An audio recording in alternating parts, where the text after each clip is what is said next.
Well, the big thing I wanted to talk about was, hey, RJ, did you check out that Twin Peaks?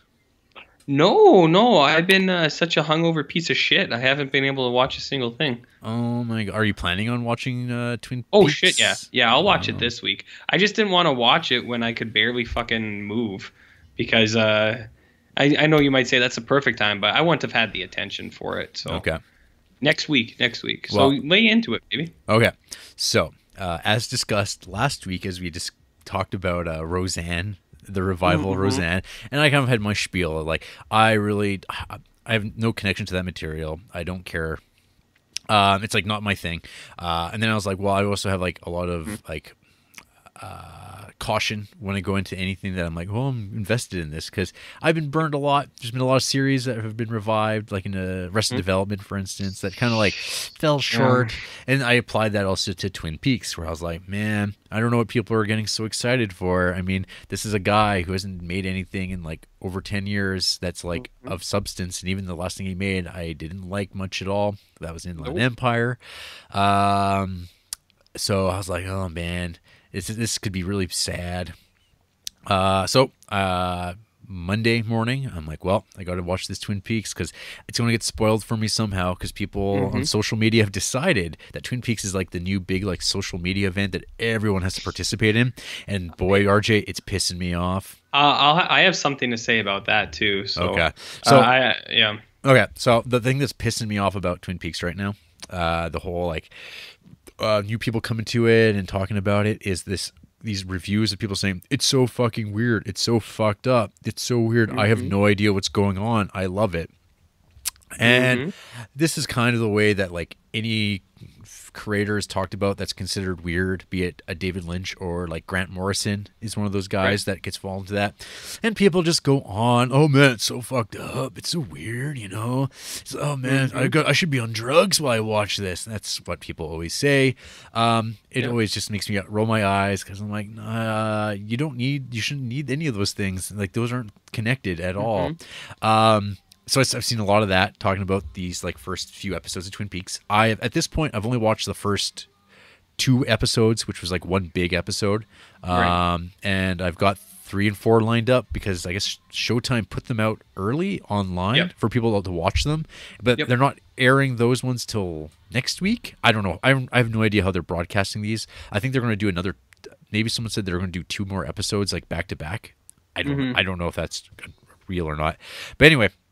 So I've only watched the first one because at the time I thought it was like the case of like Game of Thrones from back when they like 6 episodes all got leaked right when the first one came out, and everyone watched 6 weeks of shows in 2 days, and then they had nothing to watch for a month, which I think I'm like I'm patient. So I popped in these Twin Peaks, and I was watching it, and then like it ends, and I was like, wait. And I'm like, holy fuck, that was 2 hours long. Like, I had no idea that it was 2 episodes. I didn't know it was like a 2-hour movie. I didn't realize this at all.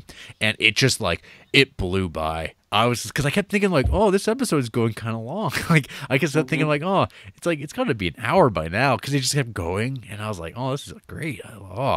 And yeah, I can say it at this point, 2 episodes in, it is a return to form for old Dave. Nice. I'm liking it a lot. It is like it's him revisiting all his themes and ideas that he's done and like all his other stuff, which is fine. Like it's there's enough kind of like I don't know, he's getting a lot of stuff that people are going to like want to see off the bat right out of the way. It's not like cause I think of like other shows like the way that like J.J. Abrams would do this. If he were doing the show, it would just be so unbearable because he'd be like, well, I'm not going to show you the Red Lodge or Black Lodge until like the 9th episode, and it's just going to get people speculating about it and like, you know, get people into it. It's like, no, David Lynch just fucking gets it out of the way. He spends I'd say he spends almost too much time there. But yeah, no, it's like right there, like everything that you kind of want to know, like what's going on in the world, it's all like answered in the first like bit. Like fucking right. So it's like I thought that was really good, refreshing compared to how a lot of filmmakers and television makers would do shows now, where they tease things out. Like Breaking Bad would do that, but I mean, Breaking Bad was just building on its own history, so it was fine. It wasn't like a sequel series to itself. So like you'd get payoffs and teases at the beginning. No, Twin Peaks just like front loads that, and while also setting up mysteries going forward.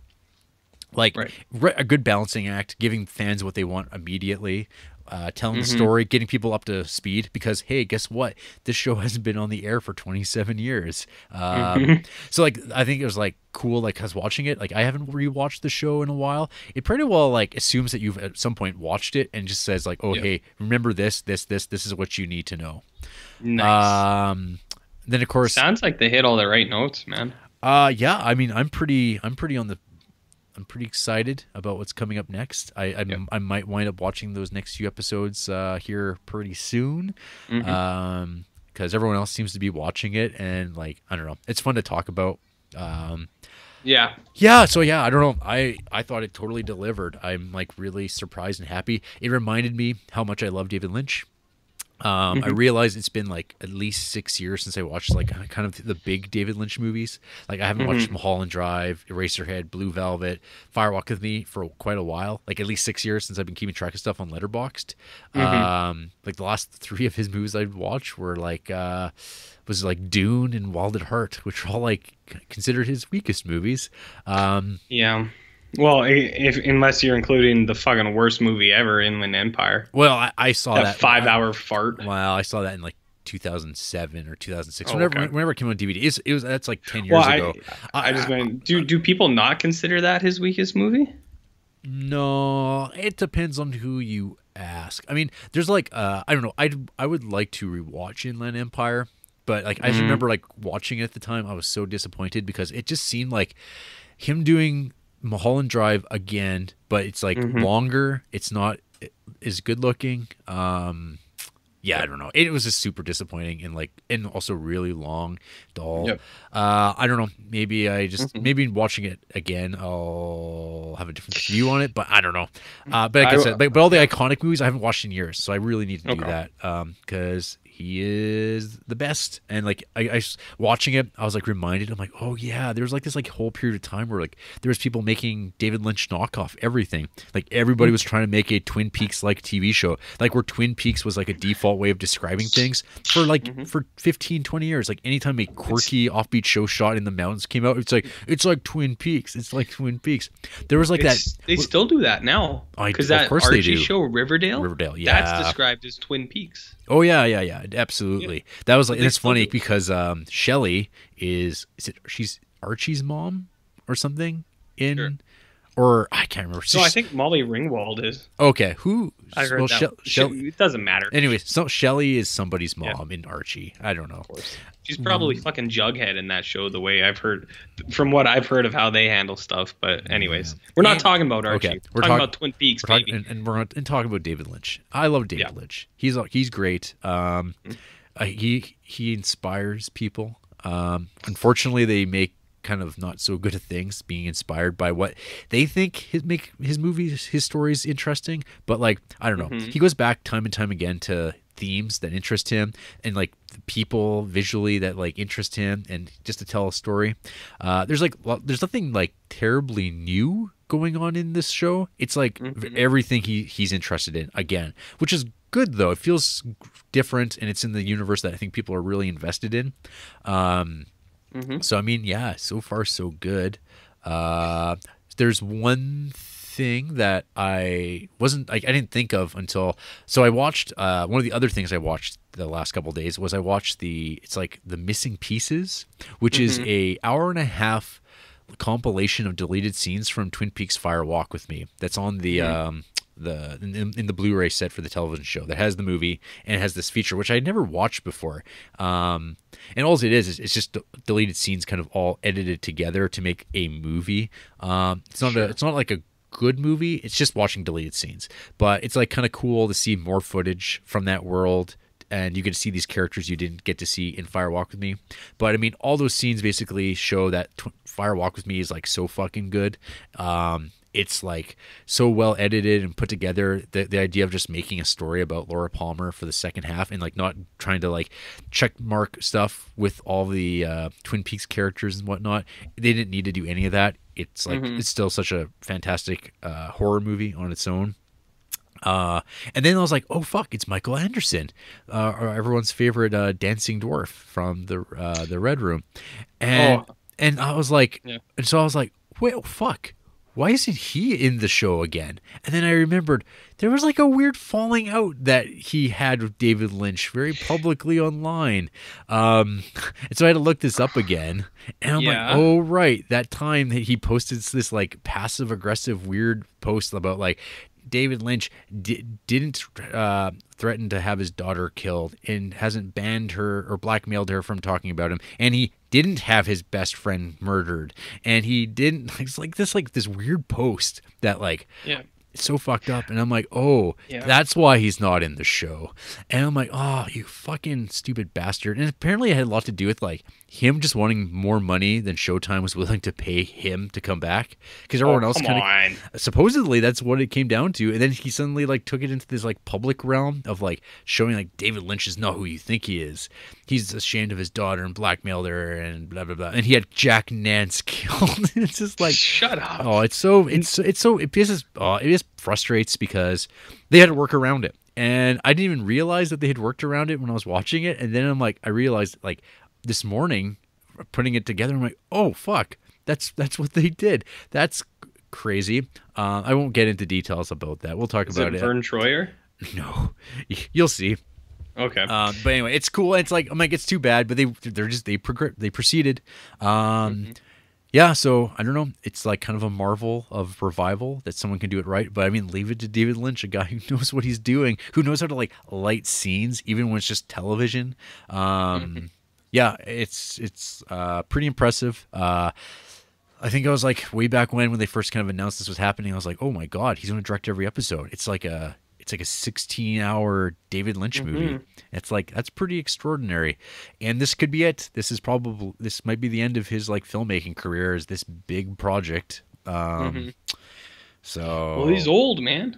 Yeah, well, I mean, and he said no more. He's never going to direct another movie, and because no one's going to give him money to do it.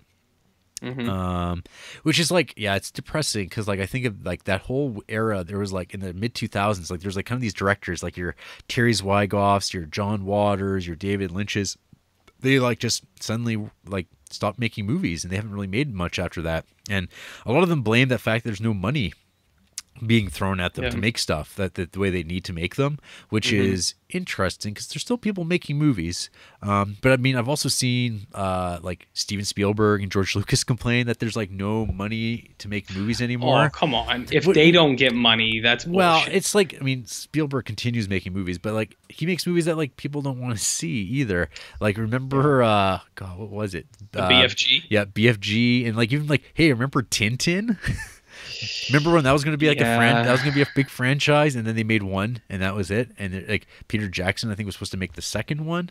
Yep. And that was it. Yeah, and then I think your buddy Guillermo was supposed to make the third. Yeah. So I think we got dodged a bullet on that one. But well, that's all really cool. I'm glad to hear that this was a not a pile of disappointment like everything else in the world now. So I'm pretty jacked. Your seal of approval, I think, means it's the real deal. So I'm excited. Yeah, no, it's got some good stuff in there. It's unmistakably David Lynch. And I guess we get to throw out Mark Frost too. I mean, he was his collaborator on the whole time, and I suspect that guy has been like thinking about this for 27 years, and he like. Because he wrote a book, like he wrote a book on this. Like this guy's probably been super involved and like figured out everything. So now we're getting to see things. Yeah, and it's like the great synergy of like the one throwaway line Laura Palmer has, like saying 25 years we'll meet again, and it's like, oh well, 27 years, that's close enough. It's close enough. And like it would have been 25 if they didn't have that little dispute 2 years ago, or whatever it was supposed to be. Yeah, I mean, maybe it was because of that dude who had the fucking the blow up, and then that kind of threw a fucking banana in the wheels. Well, I think it was like kind of like Showtime didn't want to put the money out to do it the way that David Lynch wanted to, and then like he brought it to the public. He used the public discourse to Twitter to out it. Yeah, he used social media and like people online, and they turned around on it, which like it always felt like that. It felt like almost a publicity stunt to do it. But then I saw like the ratings came in, and like they did like whatever 500,000 which is like pretty underwhelming. People are like, oh, well, you know, I mean, the first episode when it aired in 1990, it did 34 million. And I'm like, yep. But this is also like a show coming out 27 years later. I don't know how many people are like super invested in Twin Peaks still, other than like people online who love to say, I love Twin Peaks. It's so weird. I don't understand it, but I love it. Who are like, those people watch everything. And also, yeah, I was so worried that, I don't know, people are going to turn on the show because it's like, because they forgot, oh yeah, this show's kind of weird. It has like stuff that doesn't make any sense. Like characters don't add up. It's like, no, that's Twin Peaks, folks. I saw somebody made like a 300-minute cut of Twin Peaks where they cut out all the stupid stuff and it's just like the Laura Palmer mystery stuff. And I'm like, come on, like that's not what the point of the show ever was, though, right? The point of the show was the other characters, like, because isn't that what happened in season 2? Why it dumped is because they got strong-armed into like solving the mystery. He never wanted to do that. Right. Yeah, he never wanted to resolve the mystery. It was just going to be like, it would just continue on and on and on and on. He wanted to do it that way. So, I mean, hey, folks, keep that in mind.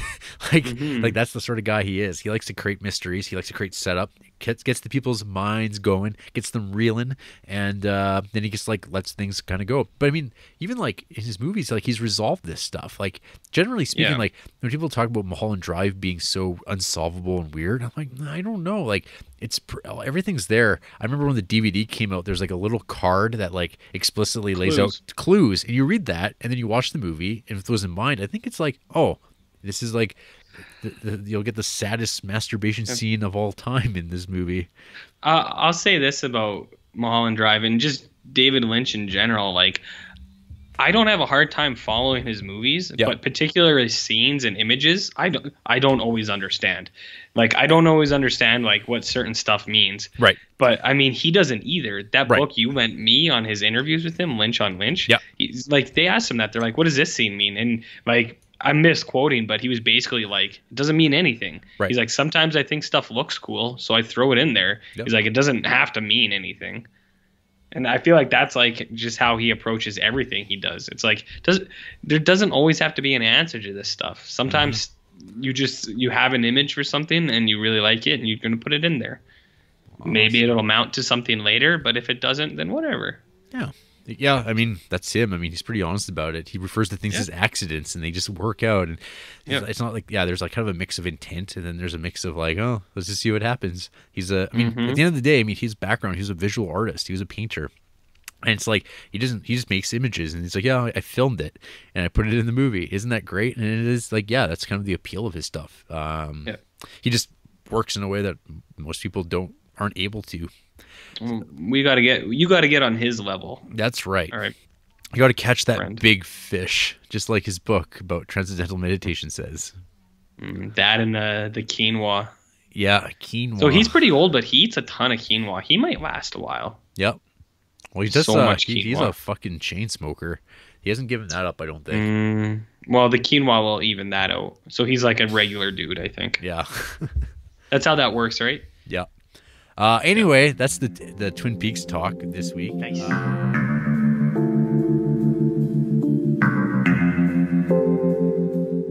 And then I did do some interdimensional tripping with your buddy David Lynch, but I don't know if you want to get into that now or sure, why not? Some other time. No, it's good.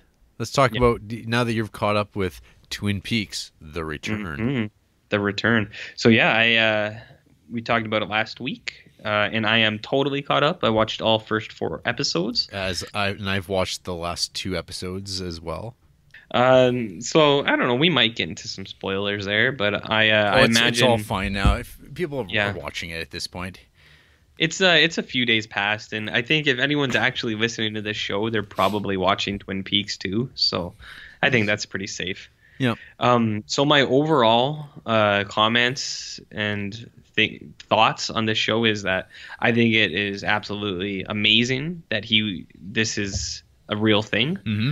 I think it's tremendous. It's excellent. It's everything you could hope it would be. As you said, there are so few things that live up to the hype anymore, especially these revival things. Yes. And for him to come back and to seamlessly reinvent his own show, basically. Yep. Because that was another thing I heard. Like, some people were like, well, you have people on both sides of the camp. People are like, oh, it's just going to be like exactly the same as what it used to be, and that sucks. And then you had people who were like, oh, it's not exactly the same as it used to be, and that sucks. So like, there's no winning with those people. But I think that he really effectively changed what the show is, but like was still conserving what I think he wanted to do with the show. And I think it's fucking amazing that he was allowed to do that. Like in especially so in these first 4 episodes, like he gets away with so much shit, especially in episode 3. Like episode 3 is like, I felt like a Eraserhead level type stuff. They're absolutely like the eyeless woman in this floating satellite box with a giant switch that controls like time and it's Eraserhead, that's for sure. Yeah, exactly. And it's like, I know he always tries to he always sneaks that stuff into his movies, but this is but like, even people who've seen his other movies and then they go to Eraserhead and they're just like, yeah, it's unlike like anything else I've seen, even like his own stuff. And I feel like this kind of fits in it too, where it's just like, this is like his short films, like his art short films. Yeah. Just weird, fucking unexplainable stuff that like he's just putting down there. And again, I'm a broken record already, but I think it's fucking insane that he was allowed to do this, and I think that's awesome. Yeah, I'm so happy. Yeah, it's pretty bold of Showtime to just be like, here's a bunch of money, make your thing. And I'm pretty that's all the only way he would do it, right, is if he got a blank check and like free reign. Yeah, I think. But yeah, like for that alone, I think if you can, you should try to support Showtime, because without them, we wouldn't have this. And it's pretty fucking amazing. Yeah, it's pretty much like they just let him, like, you can just get the feeling that they just like let him do it. Because I mean, that whole opening segment of episode 3, just like inside the floating capsule with Blind Woman, done in that time lapse where you wonder like, is this feed working properly? Is this stream working? And it's like, because it's like almost like, what is this? But then you realize, no, it's David Lynch. This is intentional. And then it's like, wow, because the one thing I think I mentioned last week was how I was kind of like, yeah, like he's kind of like producing the same like visual touchstones that we've come to expect from Twin Peaks. And I guess like the thing I hope most for is that he's going to introduce some new visual stuff, like new moments that we can talk about with this new series, because that'll be kind of the thing that this show's get held up with, was like, does it build on what we've already experienced? And that's like, because a lot of the times, like with, like, say, I always go back to it, Arrested Development season 4, it didn't really like, it kind of blew what made the show so strong by doing episodic episodes. It decided to tell one big episode, which is ambitious but also misguided, because it goes against the spirit of the show and why it was so popular. And this show, I mean, the first thing I started figuring out was like, oh, this is doing the same thing that the original series did, which was, it's like a day by day like pacing. Like each episode is one day, and then the next episode starts exactly pretty well where the last episode ended and continues on the next day. Because it's only been 4 days in the storyline. And it's like, oh, so that's like another like throwback to the original show, because it was only over the course of days that the Laura Palmer investigation happened. We're sort of getting that again. But yeah, like we get that new visualization of that space and the use of time, and it's like, okay, we're not just going to be in the red room, which would get kind of boring, and like kind of like, yep, we know that's what Twin Peaks is. It's red curtains and the black zigzag pattern on the tile. Yeah, so it's like, I'm glad that there's some new stuff coming that way, and it's like he's introducing so many things, like oh god, like all these storylines that like he's not even like going back to in each episode, like the like this like decapitated woman and decapitated man's body laying in the bed, that's like just like touched upon in the first episode, and it was like we get a brief scene with a computer hit with a fingerprint, and that was it. That's the only mention of it in 2 hours. It's like, this is kind of what I think he wanted the Laura Palmer like story to be, like where it's like the mystery itself would play out very slowly, and it would just be other things. Yeah. So we're kind of getting what he probably wants to do. Well, like now he's getting to do it again, but also building on what's come previously. And then you get all these great moments where you see actors that like are now 27 years older, and for better or worse, like seeing Bobby in a deputy sheriff's outfit was like pretty awesome. Oh yeah. And then you get his hilarious reaction, his vintage Bobby reaction. Vintage Bobby. Yeah. Yeah, no, that was pretty good. Yeah, that's what I mean. Like, I think he does touch on that stuff really good, where he is kind of like not fan service, but he's acknowledging what made the show strong, and it's not like so over the top where not every character is like, we're having coffee and donuts, there it is, and Bobby's crying, and then what's his face, the biker kid who everyone hates, James. Yeah, you saw him for like half a second, and you were like, nice. After his motorcycle accident, he'll come back. He's still cool. Yeah, exactly. Yeah. So like I think he touches on that stuff really good, and then like what you were saying, he's setting up a lot of things that like I'm sure some of them will pay out, some of them might not, but it's he's doing it in such a slow, kind of deliberate way, like the old psychiatrist or the guy with the two colored eyeglasses. Yeah, and he's like spray painting those shovels. Yeah, it was just like a scene, and that's it. And within 4 episodes, and you feel like, this probably is going somewhere, and there's no rush. There's no like, we'll get there. Yeah, well, that's actually what I was gonna say too. With what I was saying is that it's amazing he's allowed to make it the way he is, because in 4 episodes, he's totally like it. That's how long it took for Coop like to come back. Where if like say this was a revival, like a Netflix deal, they had to do it within a certain way, it would probably all get set up in the very first episode. He'd be like, yeah, I was in the lodge for like 30 years, isn't that crazy? But I'm back now. But like he's been granted like freedom where he can take his time, and 4 episodes, and he's still not really even back yet, right? Well, people like I think people might have like, I'm not sure if just what complaints there are. I feel like a lot less people watch these episodes than they watch that first big episode. Just based on like going on Twitter, I noticed it wasn't trending as massively as it did that first time around, which doesn't surprise me, because I mean Twin Peaks is like I'd say David Lynch and that show are an acquired taste. Like I see some people are trying the show for the very first time, and they're going back and they're like, I can't get through this pilot. This is like some of the worst shit I've ever seen, which is ridiculous. That pilot's amazing. Yeah. So I mean that's like the ultimate litmus test, I guess. If you don't like that first episode, don't watch the rest of it. It's not going to get better. That's as good as like television pilots get, and it's pure. It's David Lynch making a TV show. Like they say the acting's bad, whatever. But like it's like it's mannered. It's very like particular in its stylization. The acting.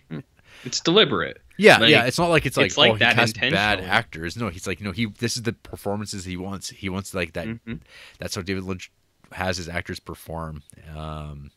It's part of the package.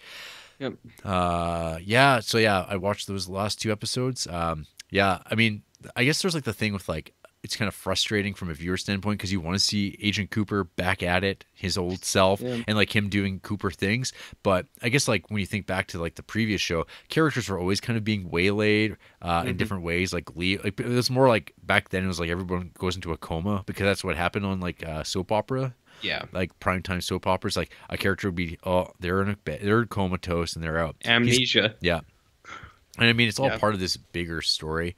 I mean, there's like moments where I got super excited when the 2 Coopers are vomiting up that cream of corn. I started going, Gorgonzola, and Chanel's like, what the fuck are you talking about? And I'm like, remember the cream of corn in the convenience store?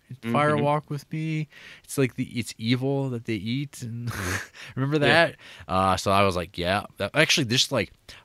A person doesn't really have to even watch the whole TV show through again. They probably just have to watch Fire Walk with Me, because there's like all the references to it, like Philip whatever, David LeBoy's character. He gets name dropped in that episode during that interrogation scene, and I'm like, oh, because like when I was watching that Missing Pieces thing, I was like, oh, I wonder if they're going to mention David Bowie's character ever again. And sure enough, they do, and that continuity is coming together. Kyle MacLachlan's like performance as evil Cooper, doppelganger, he is so effective. I don't even know what all the things that David Lynch does that are so subtle and like just pure filmmaking, like using the audio, the like distortion of his voice, working with Kyle MacLachlan, who's sort of like his avatar in the Twin Peaks universe. He just does all these shifty little things that like make these scenes like so unsettling in a way where you're like, oh, like there's something off with this scene that like so many filmmakers try to do and it always comes off as really bad. In this, it's like really effective. Yeah, I don't know. Once again, David Lynch, I mean, I would say that 3 and 4 were probably not as strong as the first 2 episodes. I really thought those first 2 episodes were like a pretty amazing, like 2-hour movie. These next 2 episodes were like, the 4th episode in particular was, what would you say? I think the 4th episode was more like mainstream or like straightforward, right? Well, I wouldn't even say that though. I mean, it's like it's the comedy. It's the Twin Peaks comedy that like are the things that people don't like about Twin Peaks if they're not fans of that. Like they like the Laura Palmer story, like Laura Palmer story stuff. They want the La Palma. La Palma. They want the crime stuff. They don't want like Andy. They don't want Wally Brando. I didn't know I wanted Wally Brando, but I wanted Wally Brando. After I watched it, I was like, I need this. Yeah, but I do know what you mean. The comedy is a little over the top, but I like it. I mean, it's one of the charms to it. I can't see why other people would be turned off by it. If you were one or the other, it's very drastic, like ends of the spectrum between finding decapitated heads and old bodies, and then Wally Brando on his motorcycle. So they're very alternate ends, but no, I liked 3 and 4 just as much as the big app. Yeah, I loved it. I can't wait to see more of the Static Man. Oh my God! When they showed Static Man in the FBI headquarters, I was like, "No, turn off the screen.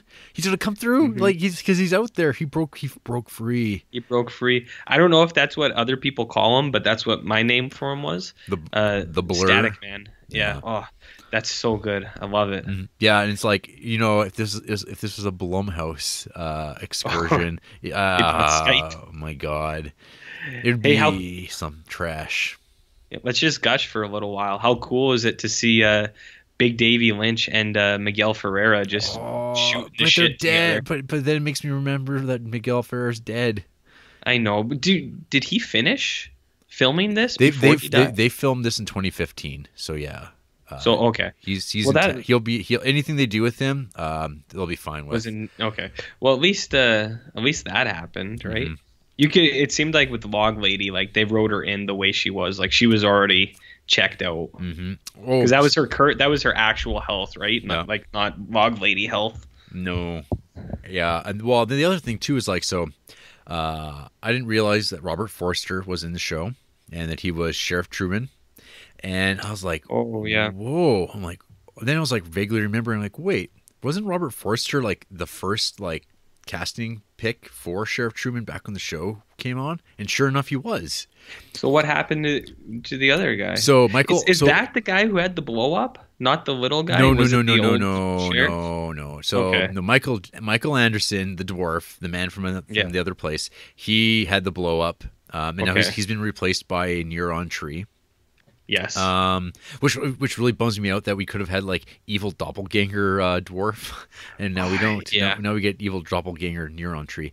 So So Michael Onkeen, who was Sheriff Truman in the original show, he's like 72 years old. He retired in 2011. Okay. And because of this retirement, he wasn't coming out of it to reprise his role for Twin Peaks. There's some talk that he may be like suffering from dementia. Okay, yeah, that's fair. Yes. If he's over 70 and he's not totally healthy, then so that sounds like that's why, which is like super sad in another way, because it's like, oh, what's like the emotional satisfaction of seeing him again, like would be so good. But I mean, Robert Forster, he gets to play the same type, the deadpan, and you get to see what Robert Forster would have been back in 1990 if he didn't take whatever option he had to not be in Twin Peaks. So I guess it's like a catch-22. Coming full circle. Yeah. All those cliches. They're not going to recast Jack Nance though, right? Well, I mean, they haven't even touched upon any of that because what's her name? I don't know if she's still kicking, but Laura Flynn Boyle or the other one. Well, no, Jack Nance's wife. Jack Nance's wife, because she might have blown up in the lumber barn, like when they're, because that's how like the whole last episode ended, with like a whole bunch of like, did they die or not?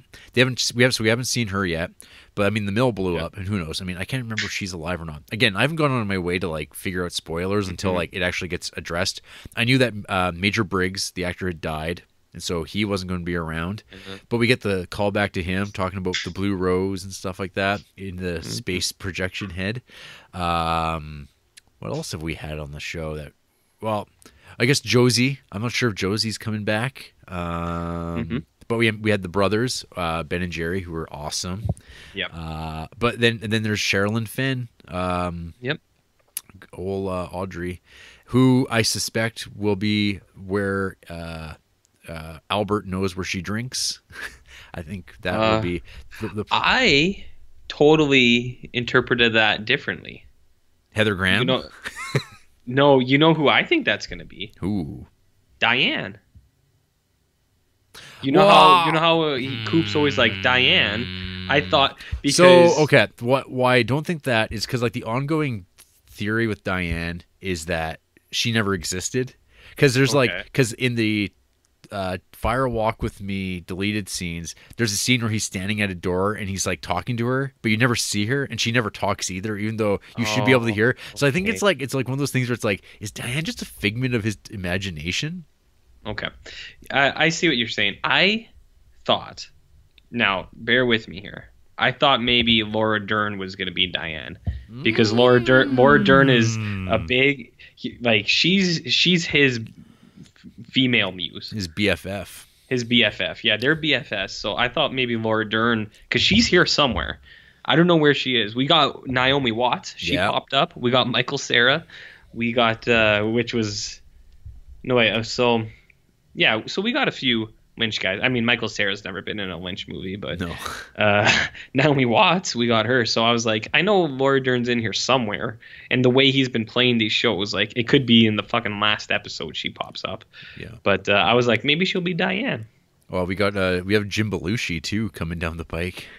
Oh, seriously? Yeah, he's going to show up at some point. I don't know what he's going to be doing, but same with I believe Eddie Vedder from Pearl Jam is going to pop up somewhere. Oh, maybe he'll be one of the bands. He'll fit in. Oh man, that'd be awesome. By the way, I love that the whole episode has like no music, and then right at the end he's just throwing in a music, like letting a band just do a live set, basically. Like, oh, it's so good. Well, yeah, because I guess like that Chromatic song, that's like off of an album that like still hasn't been released, and they recorded that a while ago just for it, and there's like the music video that's up. People all lost it. Good song. I'm waiting for Julie Cruz to come back though, the original Roadhouse singer. Because I think that'll be quite a moment. I think that might be saved up for a big moment, a big montage, perhaps. Because those have always been kind of like those iconic moments in Twin Peaks. Is the Julie Cruz singing over like horrificness and things that are like really upsetting, things you don't want to see happen. Yeah. Well, maybe that'll be when James gets back on his bike. Yeah. I wonder if Heather Graham is going to be around again. As she gonna pop up as a waitress? Well, I don't know. Where would she be in her life? Well, she looks pretty good. Like, she hasn't aged as much as the others, so she could be anything in this show. By the way, I really liked the reprisal of Denise with my buddy David Duchovny. I mean that's yeah. kind of I can't even believe that. Fuck, I love it. I forgot. I like, man, that was like such an obvious thing that I'm like, RJ, he's gonna be like, oh look, it's David Duchovny. Oh, I love that. I mean, the Federal Bureau of Investigation. Me and a buddy of mine, we were watching X-Files at the same time years ago, and it was before either of us had watched Twin Peaks. And then one day he like sent me a message. He's like, do you know Twin Peaks? I was like, yeah. I was like, yeah, I know. I haven't watched it yet. He's like, do you know David Duchovny's in it? I was like, no, I never heard that. And he's like, as a cross-dresser? And I was like, oh, really? Yeah. I was like, and then I think I started watching Twin Peaks that week because I was like, I got to see this shit. Yeah. I love it. It's awesome. Yes. Denise. And she's in a position of power. She did good for herself. That's right. David Lynch patted himself on the back, saying he was ahead of the times. He's ahead of a lot of things. He's ahead of that curve. That's right. Did you ever watch that episode of Louie with him in it? With David Lynch? Yeah. No. He's like the head of like CBC or CBS that wants to give him a show, or give him Letterman. Too? What's that? No, is he hearing impaired in that too? No, he's just intensely, and like the whole episode shot like a David Lynch movie. It's super. Awesome. It's a really good episode. Yeah. So yeah, there's the Twin Peaks talk this week. We've got like, I don't know, 14 weeks. 14 weeks to go, unless they decide to dump the last 2 episodes in one go, which would be fine by me. These one episodes a week now are gonna hurt, I think, because it's gonna be like, but it's exciting. I'm like, because you have no idea where it's gonna go. Isn't it nice though to be to have something to look forward to each week? Yeah. Instead of like, if this all dropped as like all at the same time, I don't think it would be as special.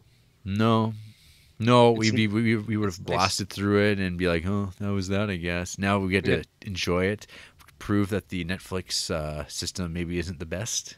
Yeah, exactly. And we're going to talk about it on this show because, frankly, it's our show and we can do whatever we feel like. Yep. And no one said different. Well, I mean, seriously. I mean, it's like, it's a TV show that's directed by David Lynch. I don't think it gets much more filmy than this.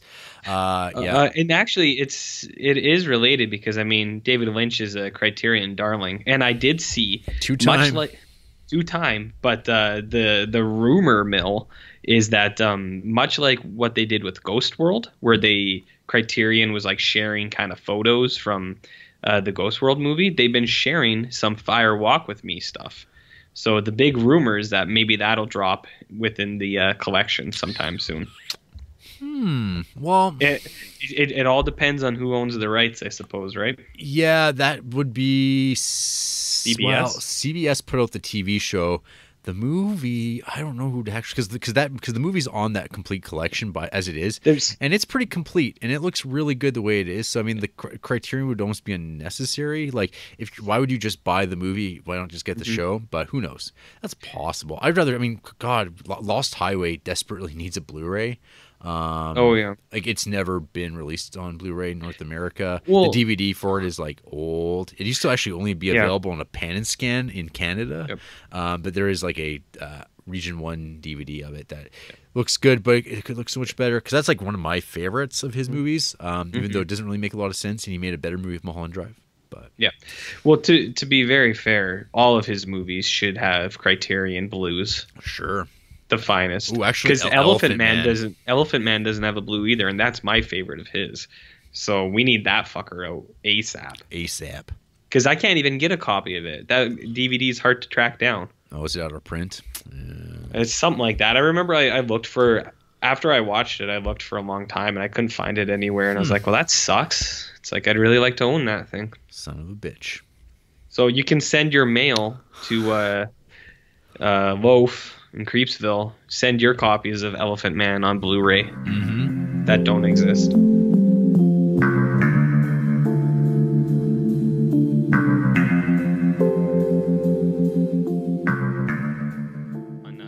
David Lynch and the world of Twin Peaks. Yeah. So you just mainlined that new episode from that Sunday. Yeah. We're coming in a little late because I had to power that fucker through right away. Yeah. But why don't you take over? Yeah, so new episode of Twin Peaks popped up as it does on Sundays for the next I don't know, 13 weeks or something like that. Yeah, and this is, I like this episode quite a bit. I'd even argue maybe it was like one of my favorite episodes so far of the batch in some ways. It had the right amount of everything that Twin Peaks does. Like it had the comedy, it had the like kind of directionlessness and multiple storylines being introduced. And you don't know where they're going, and also the like great darkness of like incoming doom, and you don't know how that's going to play out. Lots of it. Actually, there was stuff in the episode that I watched, and then like I went online to read like other people's thoughts on it, and then I was like, oh my god, fuck, that was Mike. Like, I didn't realize that was Mike from the original Twin Peaks as the guy interviewing our boy Jujitsu. So remember, there's Bobby. Caleb Landry Jones. So the guy interviewing him for the job and gives him, he says, "What an asshole." That's Mike of Bobby and Mike from Twin Peaks. Oh, really? Yeah, it's like I didn't notice that. Well, at all. I kept looking at him like, why is he so familiar? Like I couldn't place him. I couldn't put my finger on him because I'm like, who is this? And then like I don't know. And then after I was reading something mentioned Mike, and I'm like, Mike, because I always think of Mike as like one-armed Mike, of like Mike and his guy Bob.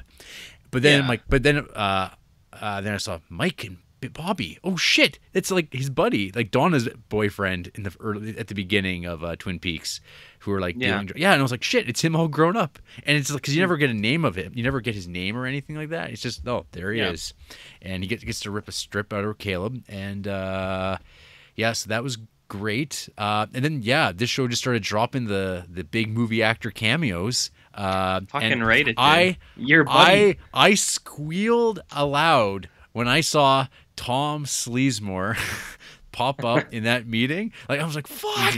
Because like I had no idea Tom Sizemore was on the show at all. I knew about the other one. I knew about old Jim Belushi, who actually works very well as just a heavy. It's like he does. Yeah, he's a big bruiser looking dude. My good friend Teabag from Prison Break, whatever that actor's name is, he's in it. He's great. Ernie Hudson. Yep. He shows up.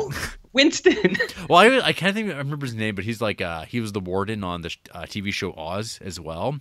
Ernie Hudson. Yeah. He'll forever be Winston. Come on. But he's most well known as Winston. Yes, but he shows up, and I was like, man, they're just dropping them like all in one episode. This is neat. And you missed one. My girl from Suburgatory. More recently, your buddy from his movie Fide Alvarez's Don't Breathe, the female lead, Jane Levy, she's in the bar for 2 seconds. She's looking back. She's in a booth looking back at the dude smoking. He's like, I'm a cool dude. I'm ashing on a table. But did you, since you were kind of pressed for time, are you aware of who that character is?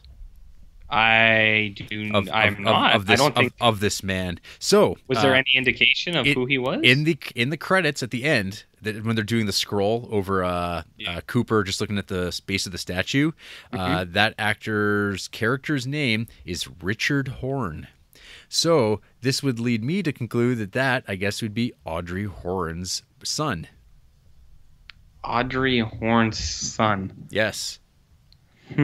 So this then leads me to like other thoughts of like, oh, that guy really has that Frank Booth vibe. So I'm like, did bad things happen with Doppelganger Cooper when he left? And all those things, like he would never touch a high school girl when he was good Cooper. See. Yeah. So I think that's kind of the direction things are headed. Okay, I did not piece that together. No, but it's like there was no way you could really piece it together based on like what they actually said in the episode. But after I saw Richard Horne, my mind's like, fuck. Yeah, okay. I'm like, he looks like he's in his 20s. Like he's probably 27 years old, 25, and it's like, oh, he's got like his like intensity and like that's like the dark David Lynch characters that like he's famous for, and that seems like pretty. Yeah. That seems pretty crazy. Like I said, that whole episode I thought was like really good. Even though like it didn't move things like ahead terribly much, it just kind of set more stuff up. But yeah, I liked it quite a bit. What do you think? No, yeah, totally the same. I thought it was great. I've enjoyed all of these episodes. Like I don't know if there's any that have stood out more for me than others. I just like them all, man. And like watching this, like I was pressed for time, Mm. but I was watching it and I was like, I wonder how much is left. And I clicked it on and there was like 8 minutes left. And I was like, fuck. It's like it goes by so easy. It's just you can totally you just watch it and you just drift away, man. Yeah, unlike You some, just drift away. unlike some 3-hour movies. Yeah, exactly. So anyway, so I watched that Twin Peaks. I did Yes. so after watching that new episode though, I was like, you know what? I should watch the pilot again. It's been a while since I watched the pilot of the original show. Yeah. And it was just like going home, RJ, just coming home. Twin Peaks, just very special place in my heart. I've watched that pilot lots and lots and lots. It's like kind of crazy, just like how in the first like hour and a half of the Twin Peaks universe, how many iconic moments Lynch pulls off just in that alone. Just like the scene with like even in that high school before like the students find out that Laura Palmer's dead. The kid who like puts the stuff into his locker and does like the sideways dance, waving his arms side to side, doing a weird moonwalk. That, and then like just as like the teacher in homeroom's being informed of what's happened, and like Donna's looking around, and you hear this scream, and this girl just comes running across the schoolyard through the glass. It's just like, which they actually did use again in the first episode of Twin Peaks. It's just like, oh man, it's like this stuff is so great. And like, I mean, there's like part of it is like I kind of remember the era of TV that this show came out of, and like so like there's probably like aspects of it that are dated, I guess, as far as like television production goes and stuff like that. But it's like compared to like things coming out in 1989, 1990, it was so ahead of the curve. Like it really feels it feels like a movie. Like you're watching an actual like studio movie that's doing a television show and like doing stuff episodically. And like weirdness, like the comedy stuff and strange changes in tone, they're all there in the first like pilot and first 2 episodes. After that, like it's all like set up. I mean, the one thing I'd say that I don't know. Okay, my one complaint with Twin Peaks: The Return is the drone footage. the drone shots of like overhead panning over the trees and stuff like that. I find that like and it's more of like the era that we're in where everyone's doing drone footage, because now that they can do it, they don't have to rent out a helicopter anymore. They're doing drone shots, and it's kind of like David Lynch. Like there's like some beautiful shots in like Fire Walk with Me of just cameras panning down the mountainside in like a kind of like in a misty rain setting that are just like so amazing and breathtaking to me. And like this drone stuff is just like, it doesn't look as good. Yeah. And then another thought too, the new episode of Twin Peaks, why like really like I actually laughed a bit at like some of the humor stuff, which sometimes I don't do at Twin Peaks, but the revelations of what's going on with Dr. Jacoby. Him being essentially a fucking podcaster, that just like made my day. I like to that sell a lot fucking too. shit shoveling shovels. Because as I brought that up before, like last week, I was like, because all you saw was him spray painting the shovels. I was like, I feel like something's gonna come from this. And then his infomercial, $29.99 for quote gold shit digging shovels. That's right. You dig and yourself I was like, out of shit. my God, dig yourself out of the shit. Guaranteed. That's exactly where guys like Dr. Jacoby wind up, though, and they're talking to his audience too, of like Nadine. We got our first glimmer of Nadine again. It's like, she'd be tuning into this. And you get Jerry, the brother Horn. He's like hanging out, smoking pot in the woods. It's like, these are all the people who are tuned into that Northwest Coast like stoner weirdo conspiracy theory culture that exists out there. No, I agree. I thought that was super funny. Also made me laugh quite a bit was the board meeting scene with Dougie at the insurance agency. Because of Tom Sizemore for one, but then also the Frank when he drinks tea. That scene is so fucking funny. I was like, just a big smile went on my face, and I was like, as that smile went across Frankie's face. Yeah, exactly. Because they're like that actor fucking nails like just pure joy and like surprised excitement. He's like, yeah, I do like this. Man, that was very good. I Yeah. liked it a lot. Yeah. But yeah, I was glad to see Caleb Landry Jones, our boy, resident creep, red haired man. He's awesome. He fits this world a lot. I think his like look, and even what's her face that Amanda Seyfried. Yeah. Yeah, because she's got that kind of frog eye looking thing. She's So got the David Lynch beauty. That like thing where it's Yeah, like exactly. it's like she's kind of off, but she's like really she's beautiful, but there's something a little There's eccentric there. And like then David Lynch does that beautiful overhead shot of her after snorting a big old line of coke, as because coke is still the drug of choice in the Twin Peaks universe. Yeah, that was pretty great. Yeah, no, like I thought this episode was fantastic. I've seen some people like complaining that the Blink Cooper stuff is going on too long, but I have to point out, and I don't know if this has been stressed enough in the reviews, is that the show is doing the same thing as the previous series, which is like, yeah, each episode is day to day, one episode, one day, and just goes one. Oh, yeah. Another great moment was like the Kyle MacLachlan as evil Bob sitting in his prison cell and just here this is food or something like that. That was like food's coming. Yep, food comes now. I think he said. That would be the food or something like that. And it's just like, yep. And it's like, it's so funny. Like, it's just, yep. And then you get the call back to him. Like, I mean, the show is definitely giving you enough information to like go along with it. Like saying, hey, he's still possessed by Bob. And then, even like creepy superimposition of like Bob's lower jaw over McLaughlin's jaw. It was like, I had to rewind that because I was like, how did they do that? Like, because I was watching in like the room, like the light was a little off. But I was like, so great. Yeah, I can't wait. All good things. Each week is like something to look forward to. The last. Yeah, no, I agree with you completely. I was gonna say the last thing I'll say is what you were saying is some people are like, Dougie's storyline's going too long. Yeah. But that's what I was kind of like saying last week too. Is I can't believe that he's allowed to just do this for as long as he has, like 5 episodes in, and he's still doing it. I love it. I think it's great. Yeah. I'm just glad he can do what he wants to, because that's what I mean. Like, I feel like anywhere else he would be getting pressure to like, people would be like, you got to wrap that shit up like fast. But he's like, nah, man. I like Dougie. Dougie's a fun character, and he is a fun character. Dougie and his coffee.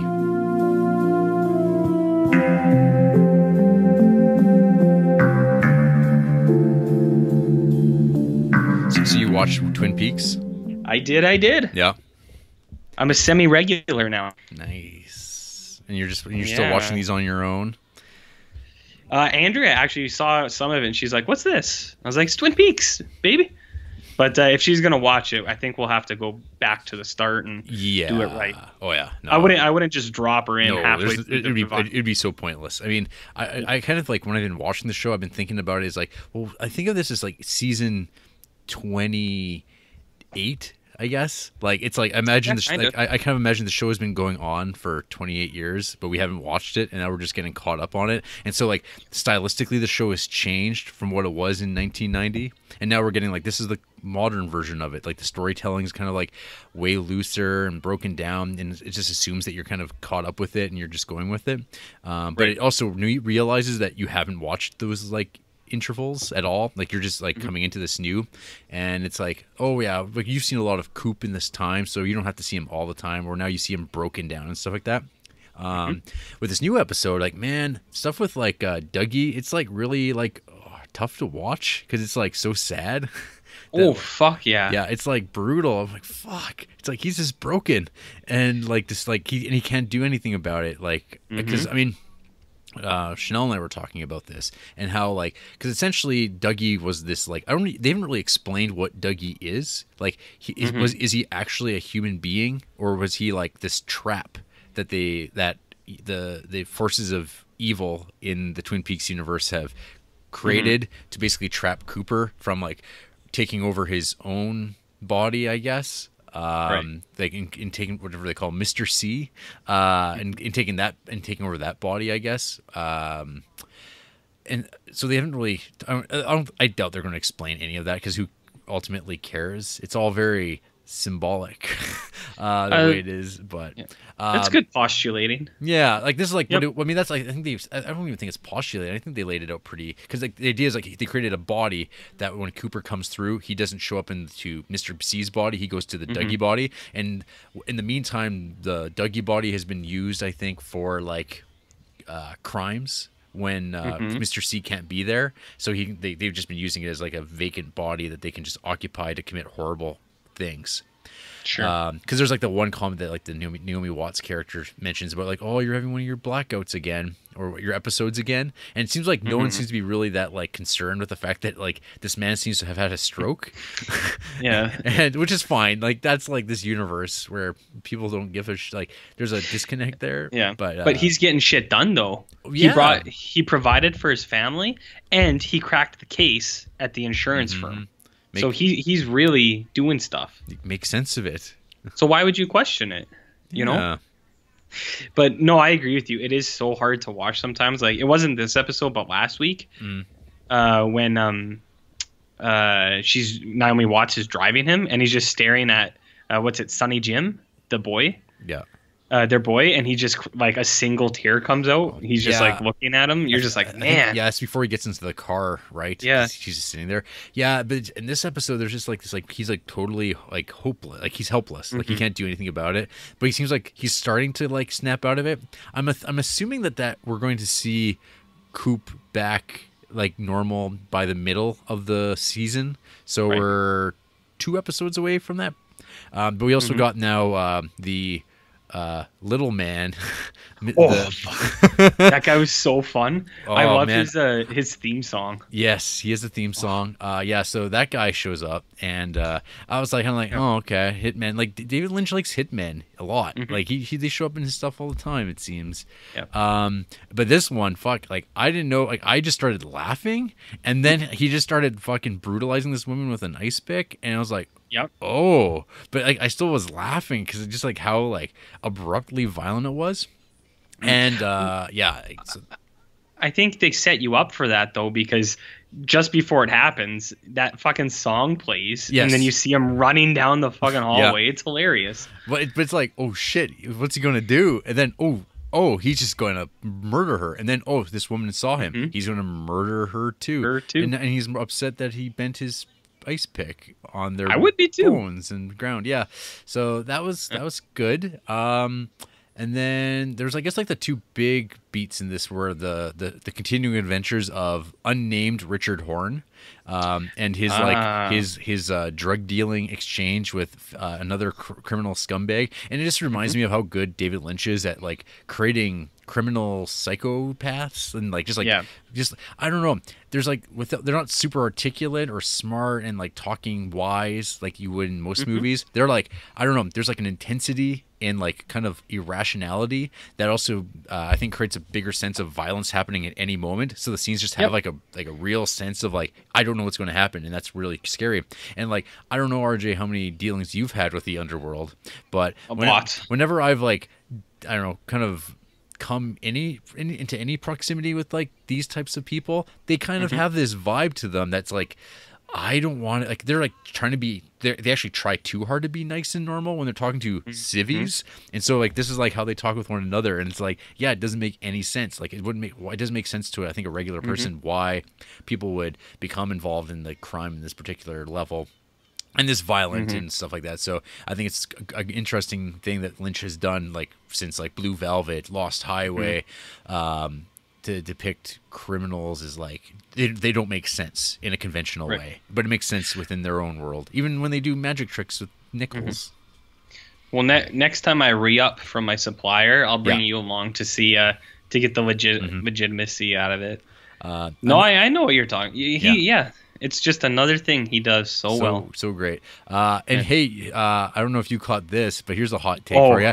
Harry Dean Stanton is old as fuck. You know what? I've been thinking that for 20 years. 20 years ago, Harry Dean Stanton was old as fuck.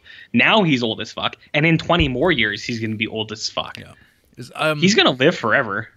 Man, like, well, it's funny because, like, I think there's like the whole sequence with him, like him smoking and like talking about how he's been smoking for 75 years. And I'm like, that's basically David Lynch. I mean, because David Lynch, as far as I know, he's still smoking like a chimney. He is. And I mean, Harry Dean and him are both doing just fine, I guess. So smoke them if you got them, kids. But yeah, so I think, yeah, Harry Dean Stanton, like I kind of saw him and I didn't realize he was going to show up here. And I was like, oh, wow. Yep. And he looks like so much like people that live in southern Alberta. It's kind of ridiculous. Oh, shit. Yeah. You just got to put a John Deere hat on him. Yeah. And fuck. It's there. Well, because he's in that Straight Story as well, which also involves a particular brand of tractor. Yes, it does. Mm-hmm. But no, yeah, that was all really good. And your prediction of incoming doom was made true. So. Yep. And then your pick'em call about Laura Dern's character was there too. Well, because it's like, after you had mentioned that, I was like, no, they're not going to bring Diane into it. She's supposed to be left kind of ambivalent, or like as this vague thing. But then like I read like an article and explaining like, oh, they're going to have a scene together, and I was like, oh yeah, no, she's Diane. Like, because there's no other character she could be in the story. So. Well, that's why I thought that. I was like, man, Laura Dern and Kyle MacLachlan are David Lynch. Yeah. So it would make sense for her to be the opposite. Like, I said that was stupid, but you know what I mean. Yeah. Well, I believe I read an interview, and this is, I guess, spoilery, but I can't imagine anyone cares. I think Laura Dern just said, like, her and Kyle's scene, they talk about, like, robins, and then, like, oh, it's this blue velvet. So it's like, it's all going back to it.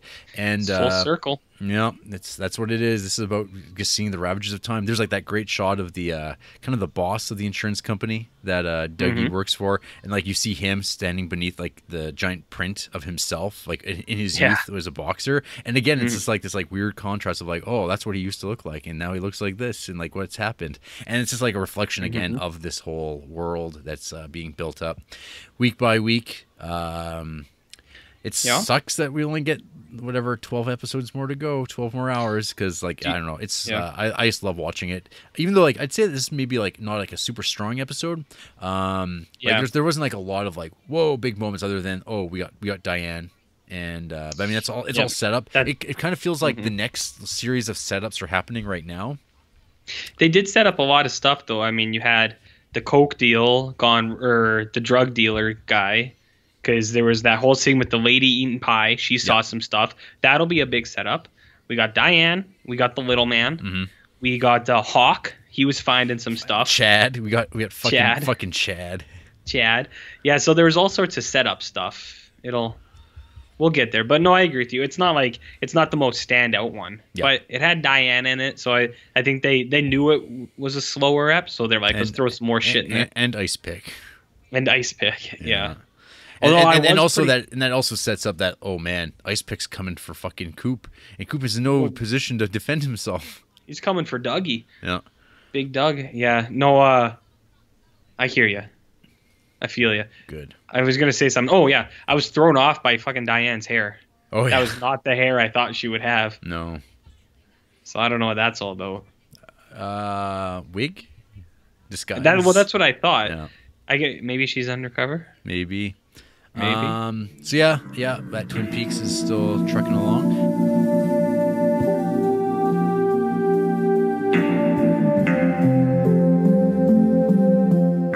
But then last night, after kind of feeling the high of watching Twin Peaks and thinking about David Lynch, I was like, I think I should watch Eraserhead again, because it's been a while since I watched Eraserhead. And I hadn't even cracked open my Criterion Blu-ray Eraserhead, so I did just that. I watched a couple of the short films on there because I hadn't seen those for a while. The the figures getting sick thing, and the alphabet. Just kind of had them on while I was getting ready to watch Eraserhead for that hour and a half. And Eraserhead, boy, that movie just transports you to a space that doesn't exist. It's like, I don't know, it's such a full realization of filmmaking in so many ways. David Lynch really, when he made like for his first feature film, he's like fully formed in every way. Yeah, I mean everything's there. There's like still like visual references and stuff that like he still does in Twin Peaks, like the new series. That floor, the Twin Peaks floor. I think I was posting some of these on Instagram. There's like when Henry's getting on the elevator, even like the way he's like holding his like books and bags and stuff like that is identical to how Kyle MacLachlan is holding his arms when he's on the elevator. It's like crazy how similar it is. And then like there's like the tree thing, because there's like the weird planted tree that's in the bedroom of Henry's apartment, and then it's like that kind of resembles the evil tree stuff that represents the arm in Twin Peaks. It's like, oh man, he's like still doing the same stuff kind of 40 years later and referencing all that stuff. So I mean, I don't know how many directors kind of can draw on that, and it doesn't seem like really to try hard. It seems like so natural. And then I started having crazy fan theories, RJ, about how Eraserhead's like the dark future of Twin Peaks. Like it's not Twin Peaks the town itself, but like the universe. It's a world where like the Black Lodge has fully infiltrated humanity, and it's like what happens if good guys don't win? That's the world that you're looking at. It kind of almost explains stuff, even though it's unexplainable. Oh, speaking of which, so in Twin Peaks, the new episode, there's like that fucking scene with the hobo walking down the hallway in the hospital too. Oh yeah, that was so fucking rad. Yeah, it's so like it's actually like unsettling almost. Like I don't like saying that about like TV or movies, because I feel like whenever someone's like, oh, it's so scary, it's unsettling, it's like you watch it and you're like, no, it isn't. Yeah, it's like it's like people mistake the intent of it being unsettling rather than when David Lynch does it and he actually manages to unsettle you, rather than, oh, he's trying to be creepy, that's creepy. It's like, no, he's just trying to be creepy and it doesn't work. And then David Lynch is like, oh, it's like this weird like low humming electronic sound and there's this fucking hobo just walking down. You're like, shit, what's going to happen now? Oh god. And it's just like he pulls it off really well. Yeah, especially because, like you said too, like where other people like are kind of like trying to contrive something that's creepy or like scary in a way. It's like, what if this happened? But like I'm just gonna go out on a limb because I think I know Dave pretty good. Yeah, I call him Dave. Yeah, I call him DL. DL. See, well, everyone has pet names, you know. Yeah. Like we're so close to him that I feel like we can do these things. But so where other people like try hard to do that, like to make that what it is, I feel like Dave, he in his mind he was like, it's just something that would happen. He'd be like, well, in this scene a homeless man would be walking through the hallway. Well, and homeless guy, people would be like, well, why is it creepy? He's like, well, no, that's just what happens. Well, because that's like the same homeless that homeless guy though too is like, he is in the convenience, or he's in that room above the convenience store. He was also in that prison cell in the first episode, and when he just disappeared, like he's one of those. He's a entity. And he just kind of shows up when the electricity starts humming. And yeah, like the whole stuff with like David Lynch and like lamps in rooms and like the whole electricity thing, that's all in Eraserhead. Like it's all set there, ready to go. And there's like these weird like the cosmology of the Lynch universe. Like there's like cancer-cheeked woman, the man from another place, man in the radiator. There's just like all these figures that exist, and he manages to pull it off really well. And like just like how characters do not behave in his films the way that they do in the natural world. Like the one thing that drives Chanel nuts watching the Twin Peaks TV show right now is that like people are not suitably concerned about the state of Dougie, because it's like if a man was like in this state, wouldn't people like be like, oh, you should be in the hospital? But I'm like, yeah, but that's sort of like, that's the thing. That's there wouldn't be these scenes if that's the way people behaved. And I think in Lynchverse, it's fine. Like Lynch can make it work. Yeah, absolutely. Like it was kind of what I was saying before too, where for one, Dougie is getting shit done. Like not only did he crack the case on Tom Sizemore, but he brought home serious bank. Mr. Jackpot brought home serious bank for Naomi Watts. So like, I mean, he's being weird, but he's getting shit done. And then I think like maybe for Dave, again, I call him Dave, maybe for Dave, like the normal people are weird. So like in a weird kind of thing where it's like if some guy's acting even stranger, it's like, well, all normal people are weird. Like people do weird shit. Mm-hmm. I don't know. I'll call him on the weekend. I'll call him at home and I'll ask him what it means. You'll get this sussed out at Yeah, I'll report back at your after next transcendental meditation get together. Yeah, and we do ayahuasca and shit in buckets for 4 days. Yeah, and catch the dig deep down, catch the big fish. The big fish. Yeah. Yeah, that's that quinoa fish, Jarrett. That's how he looks so good at his age, and he's got that sweet, fucking glorious hair. Oh yeah. All that quinoa and cigarettes. Mm-hmm. He's got good hair. He's got some of the best, or one of the best. Fine head of hair. Yeah. So I mean, yeah, Eraserhead. One day we'll talk about it on this show in more depth, but Eraserhead is some good.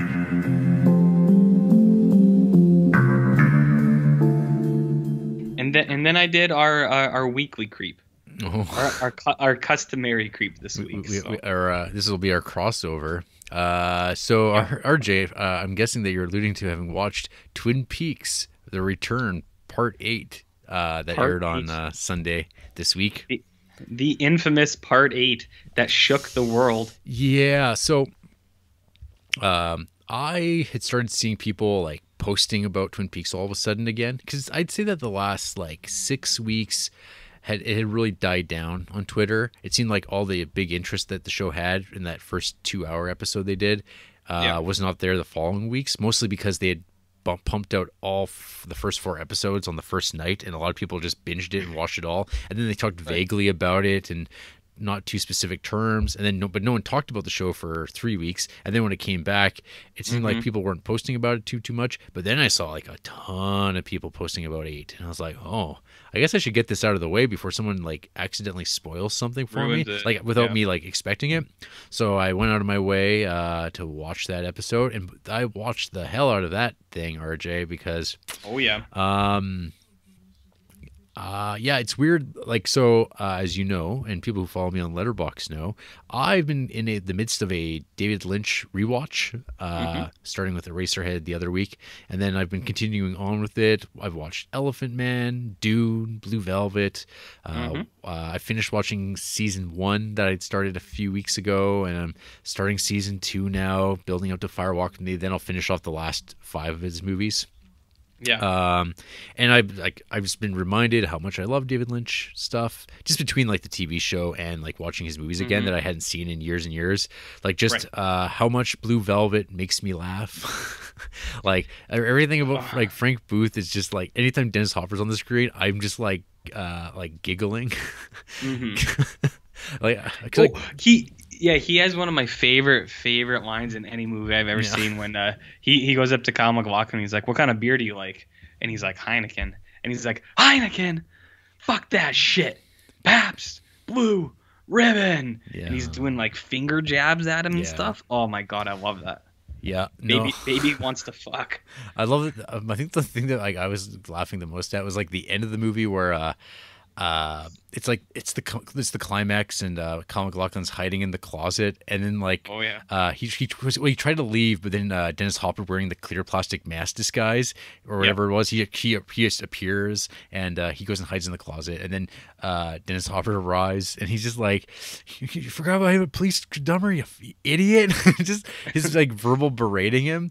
How I have the police radio, and just following him to the room. Oh, it's like his line readings are so good. He's awesome, man. Yeah. Not since Fishing with John has there been such a good performance. Dennis Hopper is Mr. Frank Booth. Mm-hmm.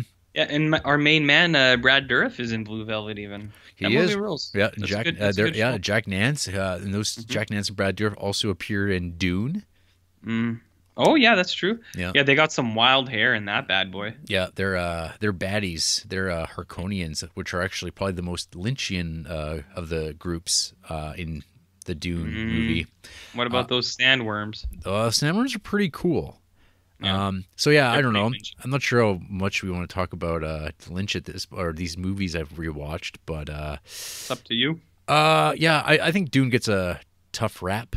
I think Dune's like pretty okay. I'd say the first half is definitely kind of a slowy movie. Like it takes a long time for stuff to get going.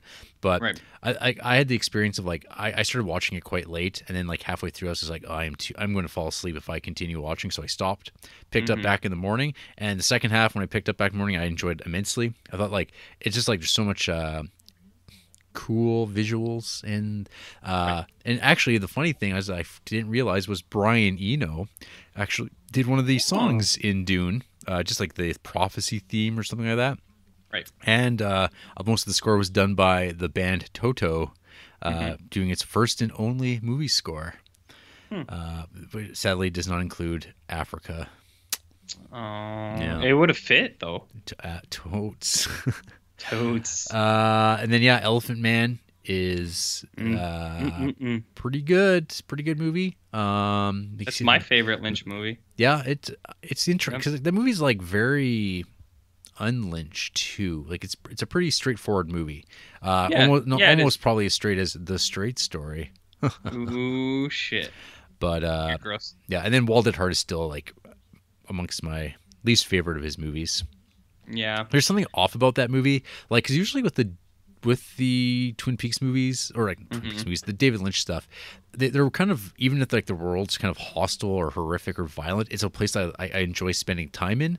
There's something about the Wild at Heart setting that is just like, I don't know, maybe I'm not much of like a not south of the border, but like Arizona, like New Mexico kind of world, like that deep south kind of setting. Just kind of, I'm not a big fan of. The story kind of is a mess, and I didn't really get it. The characters are all kind of annoying and kind of suck. Other than Willem Dafoe playing his own Frank Booth character. I thought did you know he wasn't even cast in that? He just showed up one day and started doing stuff. Oh, yeah? It's a true story. There you go. And also Fishing with John alumni. Yeah, exactly. See, everything's connected on this show. Everything we do. Yeah. Because it's a circle. And then I just been rewatching Twin Peaks, and boy, when David Lynch directs an episode, you can tell there's a big difference. Oh yeah. But anyway, so Twin Peaks Part 8. It starts off like picking up where the previous episode left off with Evil C, Mr. C, leaving prison with the guy that he was there to, in the first place, to go kill. And then things go astray and Mr. C winds up shot dead. And then like weird ghostly hobo men come out of nowhere in like weird slow motion, haunting style. And they start like eating him or cannibalizing him or repairing him or something. And then the one guy runs away. And then we get the 9 Inch Nails concert. Yeah. Which goes like, I think a little too long. It's definitely like it's a full song. It was definitely my least favorite part of the episode because it just seemed like it was there. Like it was just like, oh, this is the best place to put this segment. Yeah. And then Mr. C comes back to life. So that's still going.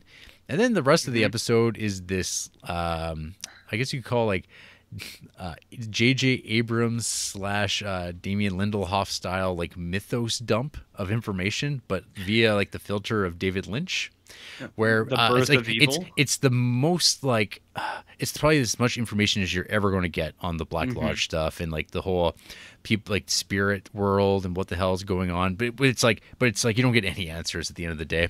But it is a like, I don't know, 40-minute long visual feast with like no dialogue. It kicks off with an atomic explosion that the camera drives toward. Then we fly into the heart of a nuclear explosion. I guess like all the graphics that you see have been done either by Lynch or by the guys who worked on Cosmos. Right.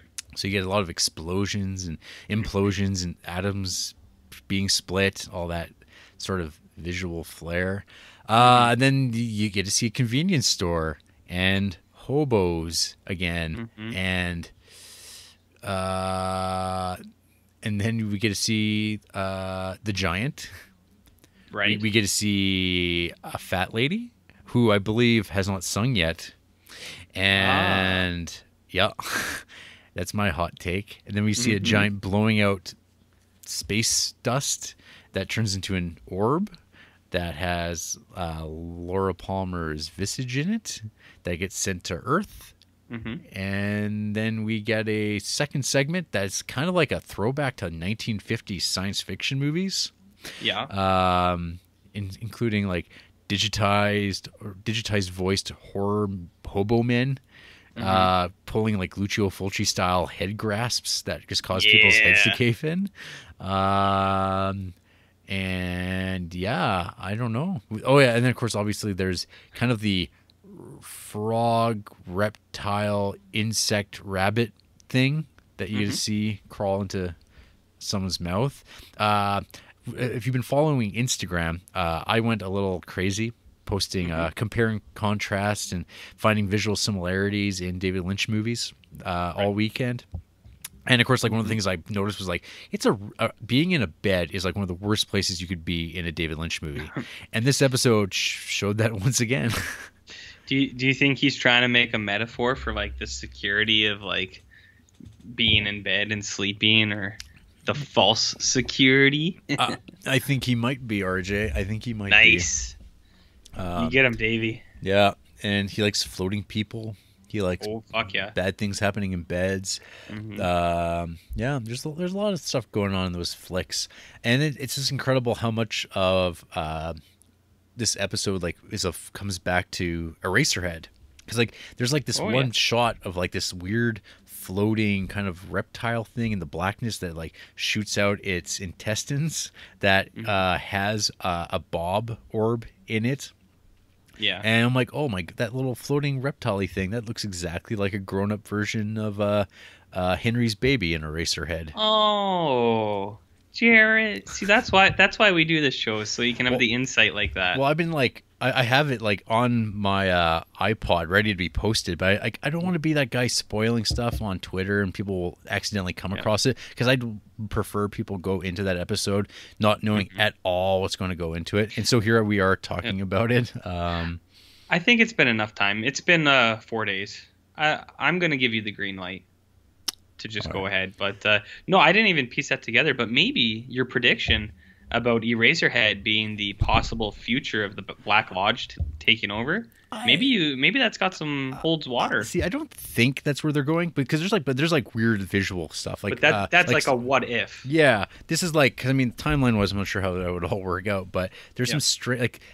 There's like this, like, because even when Henry kills his baby in Eraserhead, like it's in a bed, it's in the baby's bed, and it's like this like dismembered little thing, and like it happens is like these kind of moments of extreme violence have created rifts, like, because that's what happens in Lost Highways. There's like a rift there, right? I don't know what to make of it. So one of the things I find though super annoying is going online and trying to like see, is there any like intelligent conversations about Twin Peaks going on? And all I see is a lot of people who like make quippy remarks about how, oh man, people whose job it is to review this show or have their work cut out for them, oh, they must be dreading being the person who has to write this up first. But I'm like, this is like a dream for a person to write up about this, because you can't be wrong, and you get to like really like, I mean, fuck, like what television show is out there right now that are like making something that is so like you can actually respond to, you can actually like talk about like thoughts and experiences of watching this and like being, wow, I was here to watch this for the first time, and like I don't know what to experience. Like all this, it's like my mental images were like, first it's like, man, Showtime just signed off on this and let David Lynch do whatever the fuck he wanted. Like they really did. Like because that episode would never air anywhere in a million years, and they gave him carte blanche, and this episode proves that. Right. And then the other thing was like, it's like David Lynch has like loaded us up on a bus, and he's like, I'm going to drive this right off a cliff, and you're going to go on for a ride. And because who knows where it goes from here. Like, I don't even know if I don't know. Then I saw people making like hyperbolic comments like, this is like the greatest moment in television history I've ever seen, blah, blah, blah. And it's like, okay, now you're doing this like a real disservice. Like I wouldn't even call it the greatest thing I've ever seen in television. I definitely would say that was really interesting. Like there's like nothing quite like it. But when you start declaring things like that, that's when you get the backlash, RJ. Yeah. And I know what you're talking about. I did see a headline to a fucking review, and it said David Lynch just declared war on recappers. And I was just like, fuck off. Because, like, what you said, too, which is, like, if this episode doesn't evoke, like, a response in you, like, to talk about, you don't have to explain what happened. But if you can't talk about the episode, then maybe you weren't watching it, or, like, maybe you're just a bad person. Well, I saw on the on Facebook, the Twin Peaks page, like, has been posting their, you can watch this clip again, and then it's like got like hundreds of comments, and I just like click on those just to see, let's see what people are saying. And there's of course there's like the people who are like gushing and losing their minds, and other people are saying that was like, this show sucks, like what a disappointment this has been, I can't stand this, but they're still watching every week.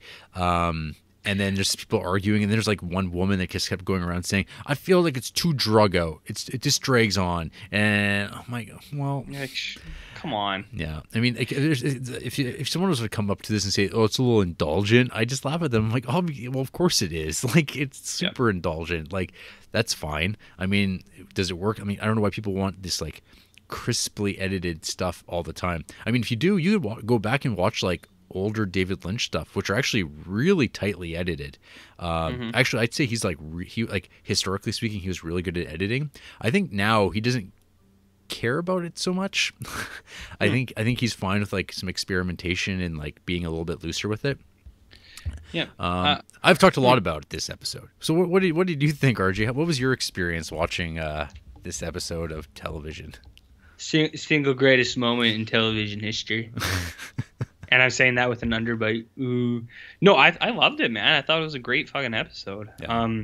For a lot of the reasons you said, I didn't make some of the connections that you did, but the one thing I dug about it the most is just a mark on David on all his stuff. I think in general is like what you were saying is like maybe his editing's more loose, but I think the way he does like sound editing, which is like not like that's nothing new. He's always been like, even in Eraserhead, like the way he approaches like sound and like what he includes in his movies is so fucking like it's so different, and it's like so I don't even know how to describe it. It blows you away. Like I was watching this episode, and when he plays around with like going forward and going back with like the static men, like the hobos, when they're like going back and forward, and then he plays around with the sound that's included in there, and then like it's stuff that like you don't ever see anywhere, and it's so I think it's really special. Like no one pays attention to sound design like him, I don't think. Yeah, it's so good. And then even like the obvious parts too, like when the nuke goes off, and then there's just that noise, or those people that's like like really dooming kind of sound. So that sound is actually that's actually a piece of music that I can't remember what it was. It was like music written as a dedication to the victims of Hiroshima. Oh shit. So it actually is like incredibly apt for what it was. And it's like, I mean, and then it just keeps going and going and going, that like piercing drift. Oh man, that was just amazing. Like yeah. So that my biggest takeaway was that holy fuck. Holy fuck, does David Lynch know how to do sound? And I mean, that's not news. He's always done that. Yeah, I saw a few people like freaking out online saying like they watched the episode with headphones on, like, and they're like saying like, yeah, it's amazing. Yeah, I could see that. No, I thought that was great.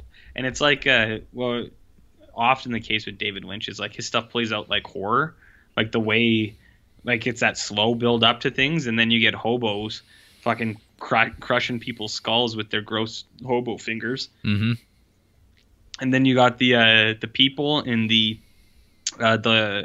big house out in the water with that Laura Palmer orb, and I thought that was pretty cool. And yeah, it's just all the images and stuff, like what you're saying. You're sitting there and you're just like, oh man, this is good stuff. And you just watch it, and then it ends, and you're like, oh, I hope there's more of that. Yeah, I mean, well, you know what the real boner is, though, RJ? Oh, no. There's no new episode next week because it's a holiday weekend. I heard. But you know what? This is a great moment for a lot of people out there, and I know one in particular. This is a great moment to catch up on David Lynch stuff. Any of the movies you've never seen or anything that you've been looking to get into, this is the time to do it. Because he goes out on a fucking bang. I guess this is like their semi-mid-season break. Yeah. Kind of. So yeah, you catch up on Lynch stuff or kind of get ahead of whatever you want to do to bring you back here. But yeah, that is a real boner. Yeah. But no, yeah, I loved it. I thought it was great. I was gonna ask you because you brought it up once before. Mm-hmm. I have two things for you. Is the 18 episodes? Is that it? That's like, has he said there's nothing else? I'm pretty sure that is it.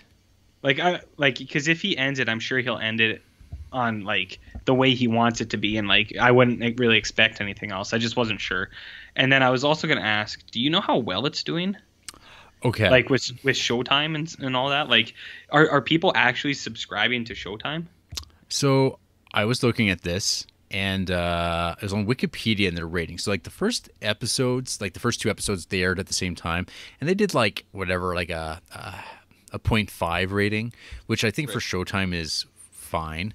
And then they were way down for the third and fourth episode because they aired them on TV or they put them online like a week early to get people to subscribe. So this is all television ratings. And then the fifth and sixth episode were like in that 0.25 range. I have no idea how this episode did. I could find out, but I have no idea if there's going to be more. Like I've been thinking about that. If it's going to happen. Yeah. Because I wanted to ask because I wasn't sure like how the actual. I think this is it though. Current. Yeah, that's fine. Yeah. I'm like what I think you said before. I'm glad we got it at all. So yeah, that's awesome. But because I was wondering how the actual ratings were doing because too once this fucker gets released on like Blu-ray or something, it's I imagine people buy the fuck out of it. I'm gonna buy it, and I don't buy anything. Yeah. Like when they release the return on Blu-ray as a big pack. So I'm looking here. Doing some deep dive. According to U.S. viewers. So yeah, the first two episodes did a 0.5. 3 and 4 did a 0.195, which is pretty bad. But that's because they gave them away online for free. So like, why would people watch it a second time? But it tells you how many people are watching stuff online to how many people are watching stuff on like when it airs. And then 5, 6, 7, 8, they're all in at 2.5 or 0.25, 0.27, 0.29. So episode 7 actually did the best of the current episodes. And then part 8 did a 2.46. So it did the second worst. So we'll see what happens in 2 weeks when it comes back. Oh, but that's interesting news. The last 2 episodes will air on one night. Part 17 and 18 it'll be September 3rd is the end of this show. So September 3rd. Well, mark your fucking calendars. Maybe we'll have a podcast on that day. Yeah, that'll be a long weekend for us. That's Labor Day weekend. I don't adhere to. Oh, all right. You don't have a job. Things like that. Hey, shut up, nerd. Classic. Yeah, whatever. Okay. But Twin Peaks rules.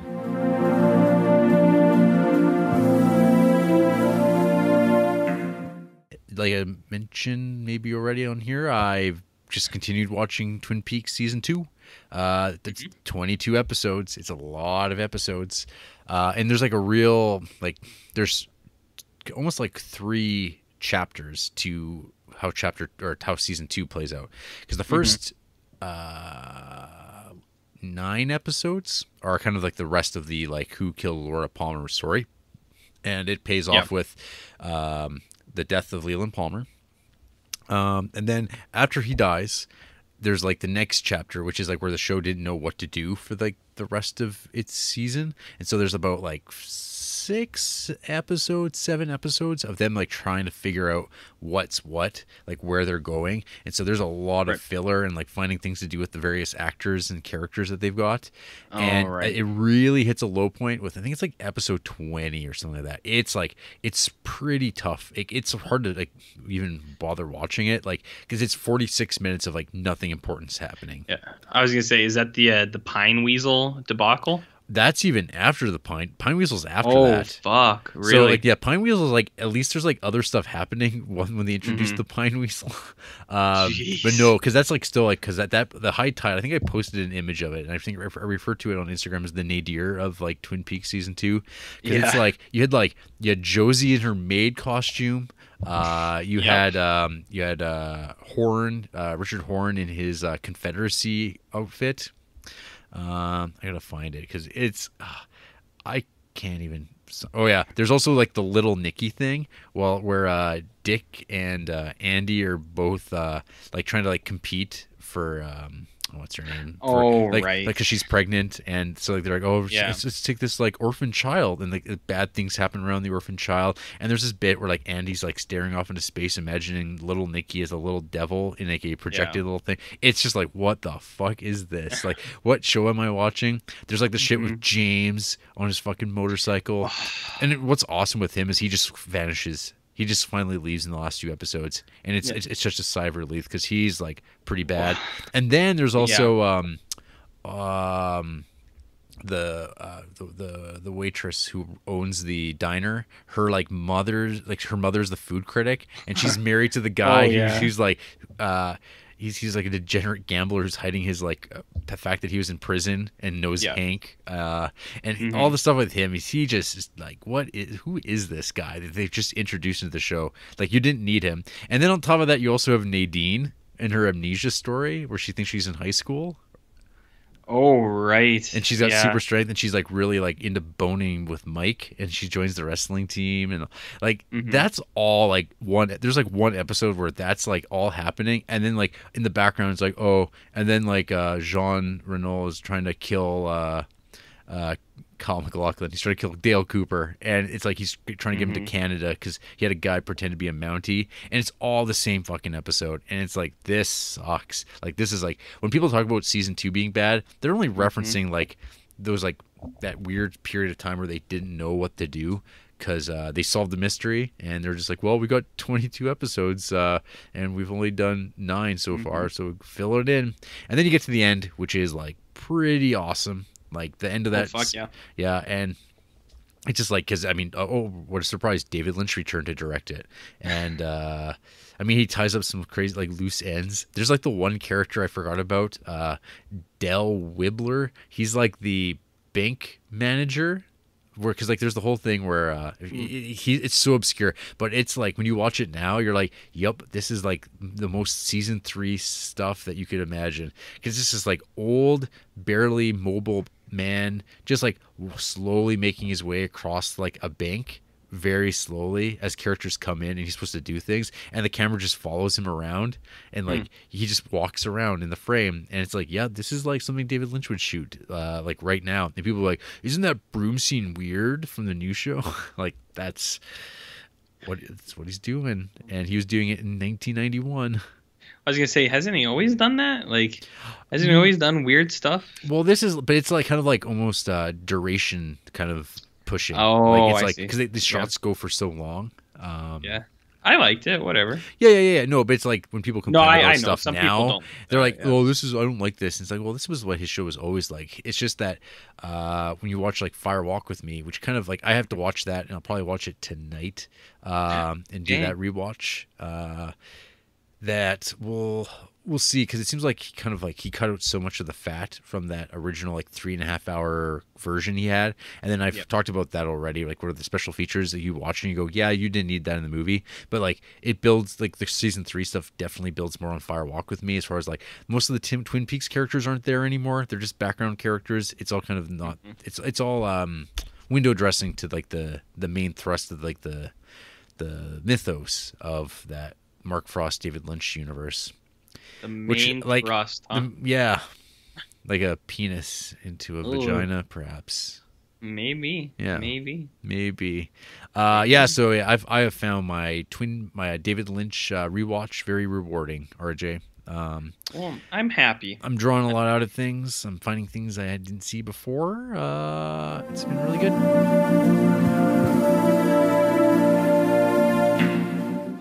So Twin Peaks was a good episode. I finished my David Lynch run. Ah, yeah. And what did you learn from rewatching all of the work of Mr. David Lynch? I can't remember. Did I talk about Twin Peaks Fire Walk with Me last week? Maybe a little bit. Well, yeah. So that's his best movie that I think he's made. I think that movie, I love it. Interesting. It's my favorite of his. I wouldn't say I wouldn't say it's his best movie. I'll say it's my favorite. Yeah, that's fair. But that movie's really good. Rewatched Lost Highway for the first time in a very long time, and watching it in widescreen on the DVD that's only available currently for it. I don't think I've ever seen that movie in widescreen, because for a long time it was only ever available in like full frame on like VHS, and then even like the one DVD that kicked around for a while was pan and scan only. So watching it now, look as close to proper as possible, was different. And I don't know if it necessarily helped the movie, but also like I see some of the problems of the movie. Like it's another movie that he co-wrote with Barry Gifford, who he also did Wild at Heart, which is like my second least favorite of his movies. But like there's so many good visuals and stuff like that in Lost Highway. Everything with Mystery Man, Robert Blake, is just like fucking awesome. Like he is real life creep Robert Blake. Well, yeah, but like man, like he is like so good. Like what a character, what a presence. The way everything in that shot, it's like so memorable, and like there's like some really great moments that make up for the fact that Lost Highway is a weaker one. But I still like I think about that movie's visuals and music so much that it's like hard for me to even like judge it too harshly. So it's up there. But like all of Lynch's stuff's up there for me. Then rewatched Mulholland Drive, which I was actually surprised that it's like I've thought of it for like a long, like it's been a while since I'd watched it, and rewatching it this time, I went in, was like, this is like the distillation of everything Lynch. This is like the thing that he aimed for, because like I think that was like Roger Ebert's review of Mulholland Drive, because this is like the only movie that like Ebert really liked of his. Everything else he never was a fan of or had problems with, and he thought this was like sucks. Well, Ebert really liked this, but one of the keys of understanding Roger Ebert's psyche is that he loves lesbians and he loves lesbian sex scenes. So this movie has one of them, and so ergo 4 stars. Yeah. So, well, isn't that the reason he gave Small Soldiers 4 stars? Well, yeah. The Joe Dante film. Yeah, with David Cross. Yeah. And Phil Hartman. Yeah, of course. Yeah. Classic.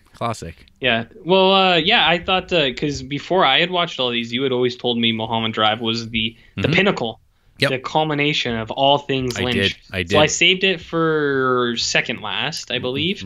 I think I went in almost order. Yeah. Almost like the correct order. I think there was maybe. Release. Yeah, I Spine think maybe. Spine. I think maybe I did Wild at Heart before Blue Velvet. Sure. But whatever. Who cares about that? I think for the most part I did it in chronological order. And then, I did Mulholland, and I was like, whoa, this is super good. And then I watched Inland Empire, and I was like, whoa. Yeah, we'll get there. We'll get there. So, yeah, Mulholland Drive. It's like... There's like the weird thing with like Naomi Watts' performance where she's kind of like bad for the first half. But it's sort of like it's right, and that's the thing with Lynch movies, is you always have to like keep that in your mind. Is like there's like weird intentional bad acting, and it's like because in the same movie she completely like she does that scene where she's like being the actress and she's like, wow, that was really intense and good. She's like, wow, I'm so goofy. And then there's the second half of the movie where she's like, oh, that was like her idyllic character in her dream. And now this is what she's like, and it's like this far more like it's this naturalistic performance. I don't think you can spoil a movie that's like 15 years old. I know a few people who haven't seen. Well, they don't care then. They don't care. You're trying. So this is a movie that I remember people at one point were like, "This movie is so weird and confusing. I don't even know what's going on." But there was like in the original DVD that came out, it had like David Lynch's 10 clues, and if you read that, and it like kind of just clarifies a couple things. This movie is actually pretty straightforward. I mean, there's like stuff that doesn't make sense that's thrown in there, and like it's like this sort of dream logic to it, but for the most part he ties up all his loose ends, which is incredible, because as everybody knows, if you read Wikipedia or remember the production history of this movie, it started off as a television show. They shot a pilot and ABC went nope, and then David Lynch took it and made a whole movie out of it, and which is kind of funny that it then turned out to be like one of his best movies, or like a lot of people consider it as like masterpiece. which is like, oh, that's kind of funny considering it started off as just a TV show. And like, I really am curious what that show would have been. It would have been canceled in one season anyway. So it's probably better that it wound up the way it does. But I'm like, it's one of those movies that I'm just shocked at how like breezy it is. Like, I remember like the big change, the shift in the story is like at the halfway mark, like, or even like an hour and a half or so in. And it's like almost 2.5, and then it's like, oh shit.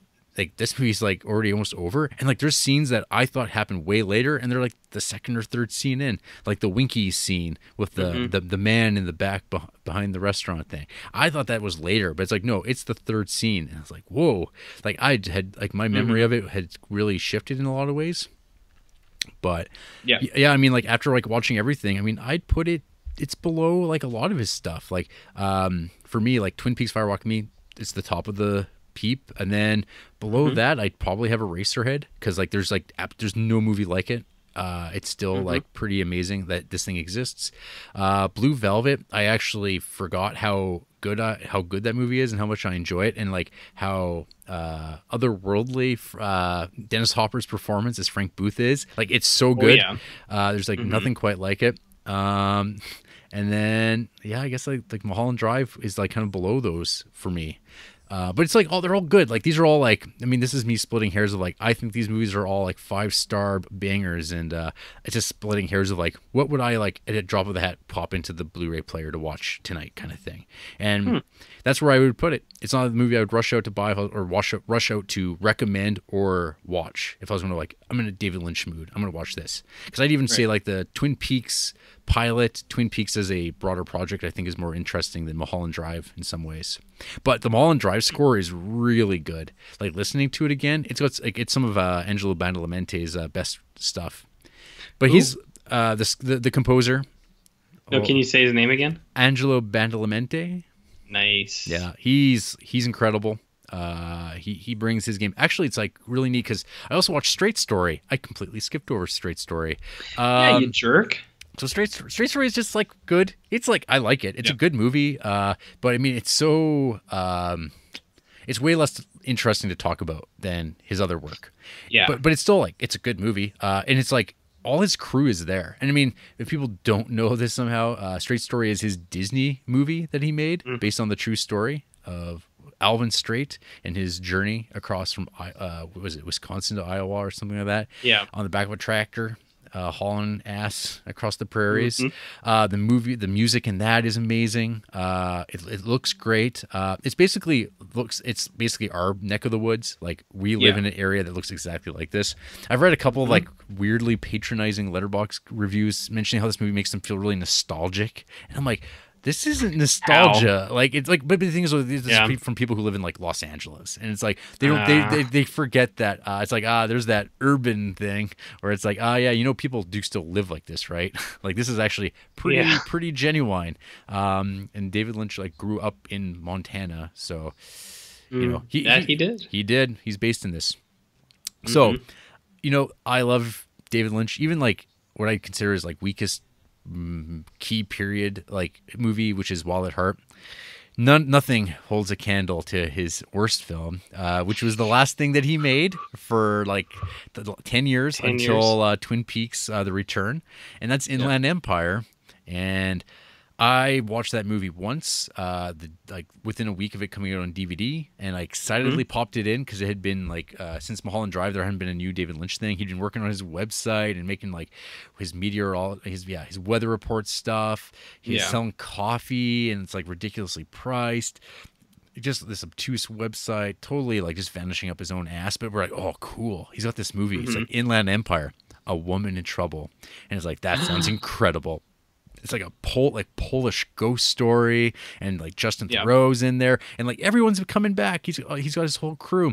But at the time, I didn't notice one thing that had changed and happened at the time this movie came out was that David Lynch. So, quick fact: David Lynch has been married 4 times.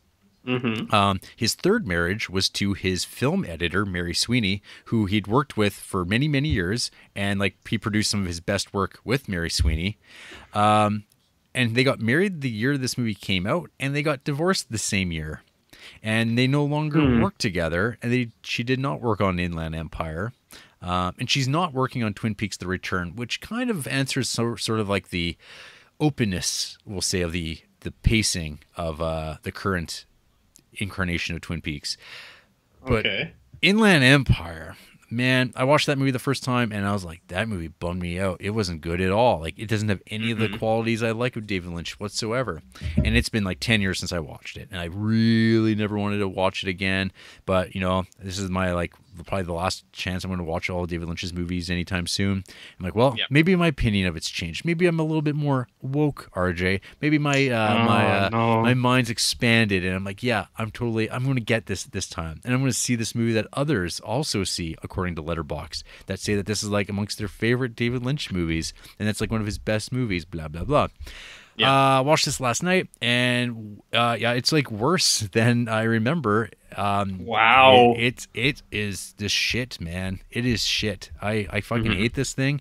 It's like I can't believe he made this, and he was so excited about like digital technology, because if you look at like all of his stuff, his movies are like generally pretty beautiful to like just like well shot, like everything's really well composed and like really memorable. And so like this goddamn Inland Empire, it just, God, how do you put it? It just the audio mastering's bad. Like, it seems like everything's been like under recorded, which is because he was shooting it all on like crappy digital cameras. It's shot, like, there's bits where it's like literally handheld and like just shaky, and so it's like, okay, so this is like amateurish stuff happening. Laura Dern, like, who, like, I think after this movie, David Lynch decided, like, she's my muse, and that became enough for people, and then people started saying, oh, I love Laura Dern too. But it's like, Laura Dern isn't that amazing. People like to say that she's great, but she's fine. And in this, I don't know, like, there just came a point watching this thing where I'm like, this movie isn't worth me watching for 3 hours, and I gave up. And I stopped watching it because life's too short. And it's like, if I'm going to spend 3 hours watching something, I could watch anything that exists in this planet except for this movie, because it's just not worth your time. I hate it. It's just, I can't even, it frustrates me. And like, it's weird because like, I've seen online people seem to like this movie more than I do, and then there's some people who are like, I want to like this. It's like, or I dream to it. I watch it while I half fall asleep, and I just like, oh, you're a liar. Why are you lying to me? So yeah, it wasn't, RJ wasn't out of the room at all, and Nope, not at all. So anyway, RJ, you've seen Inland Empire once before, and I think you went in with me saying, RJ, this movie sucks, and you're not going to like it. And I think that that movie blows. Yeah, it's worse than, like, I don't even want to rate it, like, how much I dislike this movie, because it's like, to me, it's like not worth watching at all. Like it stinks. Yeah, so a good little buffer there, or not buffer, I can't think. Anyways, you told me it sucks, so I was going in thinking that, but I watched it with roommate Scott, who watched a bunch of the Lynch movies with me, like almost all of them actually, I think, except for The Straight Story. We watched them all together, and I didn't tell him that you thought it sucked, and then when we finished, he was just like, holy fuck. He's like, I will never watch that thing again. It's so long, it looks horrible. Yeah.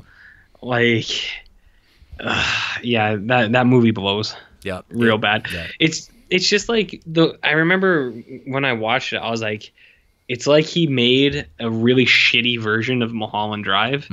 Like, because he liked Mulholland Drive so much, and he like tried to do it again, but he made a really bad one. Yes, that's pretty well. That was the bigger disappointment too. It's like he just like remade like all his movies, but he did it worse. Like, everything's badly made in this thing, and I just don't get it. There's no justifying it.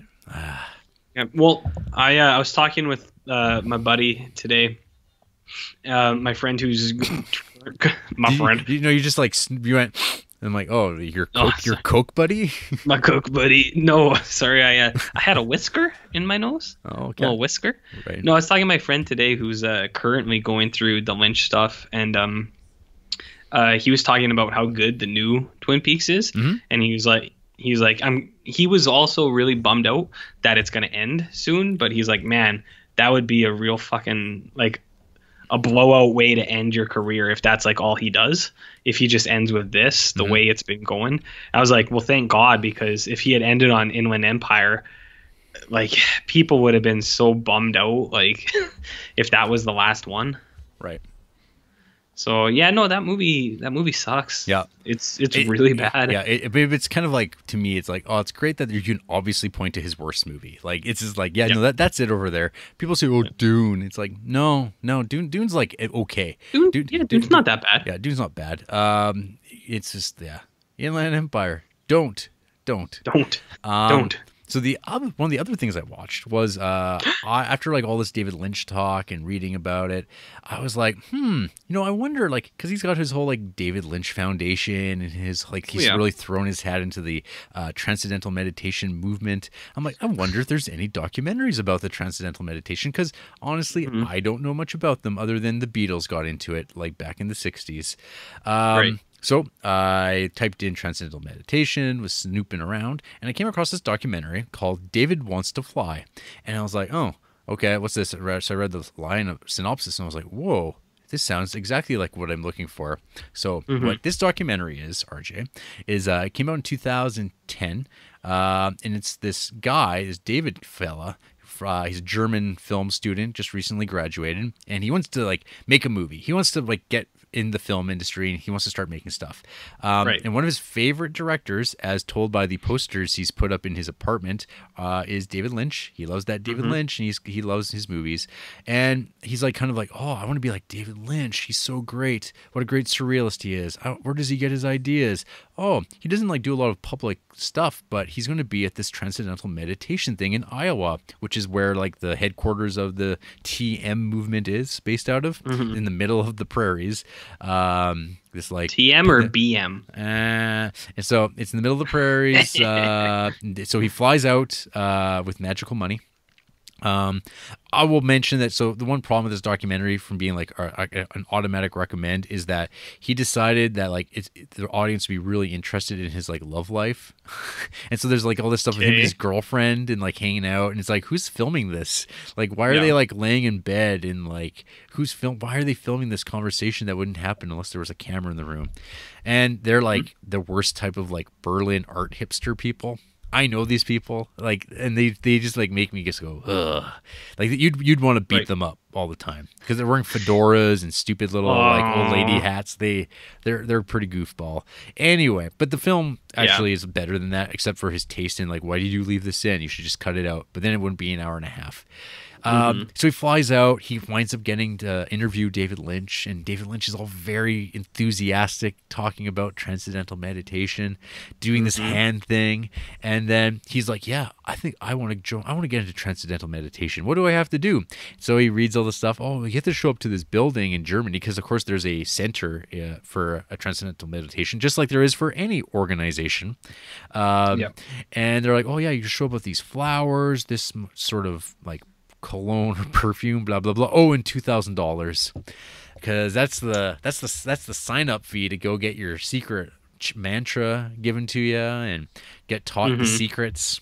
And so he shows up with his money, cash only, and it's a bunch of like white guys in beige suits, and they'll tell you how things go. It's a very much a beige and white dress sort of thing going on. So like what you wear. Yeah, except absolutely, I don't think I own a single beige thing in my entire house. Yeah, I don't buy that. Anywho, so it starts off like, wow, transcendental meditation's like making my life better. All these film projects I've started doing are like starting to kick off, and things are looking great. And then like he starts like kind of like he sees David Lynch again, and David's like, David, and he's like, oh, they're pals, and everything's gonna be swell. And then he's like almost becoming like the official videographer of the Transcendental Meditation in 2008, and he goes to like a meeting because like the Maharaj guy dies in 2008, and there's like a funeral and a new appointment of the new Maharaj, which is grown out of the Rajis, I guess, who are guys who paid like $1 million to get trained. So rich guys. And they got special training now, and they got your money, and they're all like playing into it. They all wear gold crowns, and like their clothes have now changed to white billowy things. David Lynch is at the funeral. He's wearing a white cloak, and he's just hanging out. And then like he's like, so the other David, German David, he's filming this stuff, and he's like, he starts like, oh, there's like some like people arguing that this guy shouldn't become the Maharaj and stuff like that. And then, oh, stop recording. Oh, you can't use that footage in your documentary. Oh, by the way, we're going to need the final cut on your film that you're making. And it's like, oh, that's interesting. This movement about transparency, and it's like all secret, and it costs you $2,000 to join the club. And we need final say on this. It all starts falling into place the way that, you know, organizations do. Yeah. Yep. So anyway, so David Lynch plays into this role as he kind of feels like a Tom Cruise, if you will. What? Oh, like in the sense that like an action star. And he's like a spokesman, and he's like a successful. Like, I think Wikipedia refers to him as like America's greatest surrealist or something like that. So he's like a successful name creative person that they've like lassoed into this group, and he probably gets all the perks and doesn't really question this stuff, and he just has to show up and talk about something that's worked really well for him. There's a bit where he starts up the David Lynch Foundation, which is about getting transcendental meditation into public schools and like start teaching children about these techniques that will help cure all sorts of things. See, I haven't even touched upon yogi flyers. What is yogi flyers? Okay, so yoga. So there's an aspect of yoga in this, I guess. But so yogis, practitioners of yoga, apparently, if you get good enough at this and you become enlightened, you will be able to fly. So there's the whole thing with like guys with their legs crossed, and they're doing like, they're basically just using their abs and their like quads to like pop themselves up in the air, and they're just doing hops all around mats. Well, apparently, if you get enlightened, if you get proper woke, you will be able to fly. And then a bunch of yogis will fly around and protect, you know, Germany, which is one of the things that they're trying to sell to the German people. Protect them from what? Exactly. And then they'll be invincible to it, and you'll have all these floating people flying all around. And so this big fat piece of shit guy who's a Raji, he's a German dude. He's like at a college campus that David Lynch is at to like basically warm up the crowd and get them like juiced up for so people are going there to hear David Lynch. And then it's like, oh, but here's the king of Germany, you're Raji, and he's just this like fat pig of a dude. Like fuck this guy. I don't give a shit. These guys are like awful human being, just garbage, taking money from people. And he starts talking about like this shit. And there's like, of course, this woman, like she's an academic, and she's like, you're a charlatan. Like, she has no time for this crap. And like, what do you mean? It's like, what you're talking about is like protecting Germany and like making it like invincible. Like, what are you talking about? Like, Hitler tried to do this, and this fucking idiot makes some comment like, well, it's unfortunate that Adolf Hitler didn't succeed. I mean, he just didn't have transcendental meditation in his life. And the crowd just like turns on him, obviously. And it's just like, the guys like can't even understand, or like he's like really mortified that he's being filmed, and like all these people are just shitting on him, and David Lynch like, okay, I better jump in here and steer the boat back on the course. Like, it's just so fucking bad. Like, this is like some crazy shit, and they're trying to get money to build like a tower of like invincibility in the middle at this like old like CIA tower in West Germany. Fuck, it's just ludicrous, and it's like, yeah, of course it's a scam. And there's like fucking guys named Pandits that they're flying in from India to the middle of Iowa at this like complex that's like fenced off, and apparently they're just like sitting around in these like housing facilities like trying to like learn to levitate. And there's like guys that try to escape, and they're like immediately recaptured by the security at this thing. It's just like all the classic check marks of organizations. Jeez. Sounds spooky. It's not even spooky. It's just like I start yelling at my laptop because I was watching this on YouTube, but unfortunately it's been taken off of YouTube like since like I watched it, which is really weird. They got to him. But so yeah, it was like interesting. If you ever thought about maybe I should be a transcendental meditationist, and it's like, no, you shouldn't. You can learn. I'm good. If you want to learn meditation, you can do that for free. Just like download a app, Calm. Get it. You can do it. you do the Dallas Diamond Page meditation. That's workout. Right. Yeah. Yeah. Yeah. Work those calisthenics. There you go. So yeah, that's my bit of David Lynch. How do I feel about you now? I feel the same. He's made some incredible movies. It's just his choice of spiritual organization is exactly what they all are. Yeah. A sham. A fucking sham. And then I watched Twin Peaks, as we do. Or should I? Because I feel like you want to save these Romeros for the end. Well, we can talk. We can do Twin Peaks chatter first. Yeah, so I watched Twin Peaks, and you watched Twin Peaks. I did, yes. As always. As always. I thought it was a pretty straightforward episode. Yep. Some things are revealed, as you astutely pointed out a long time ago, that one guy has been confirmed. Richard the Horn. Grandson of Richard Horn. Yeah. Or is his name Richard? Richard Horn, yeah. That's his name. Don't wear it out.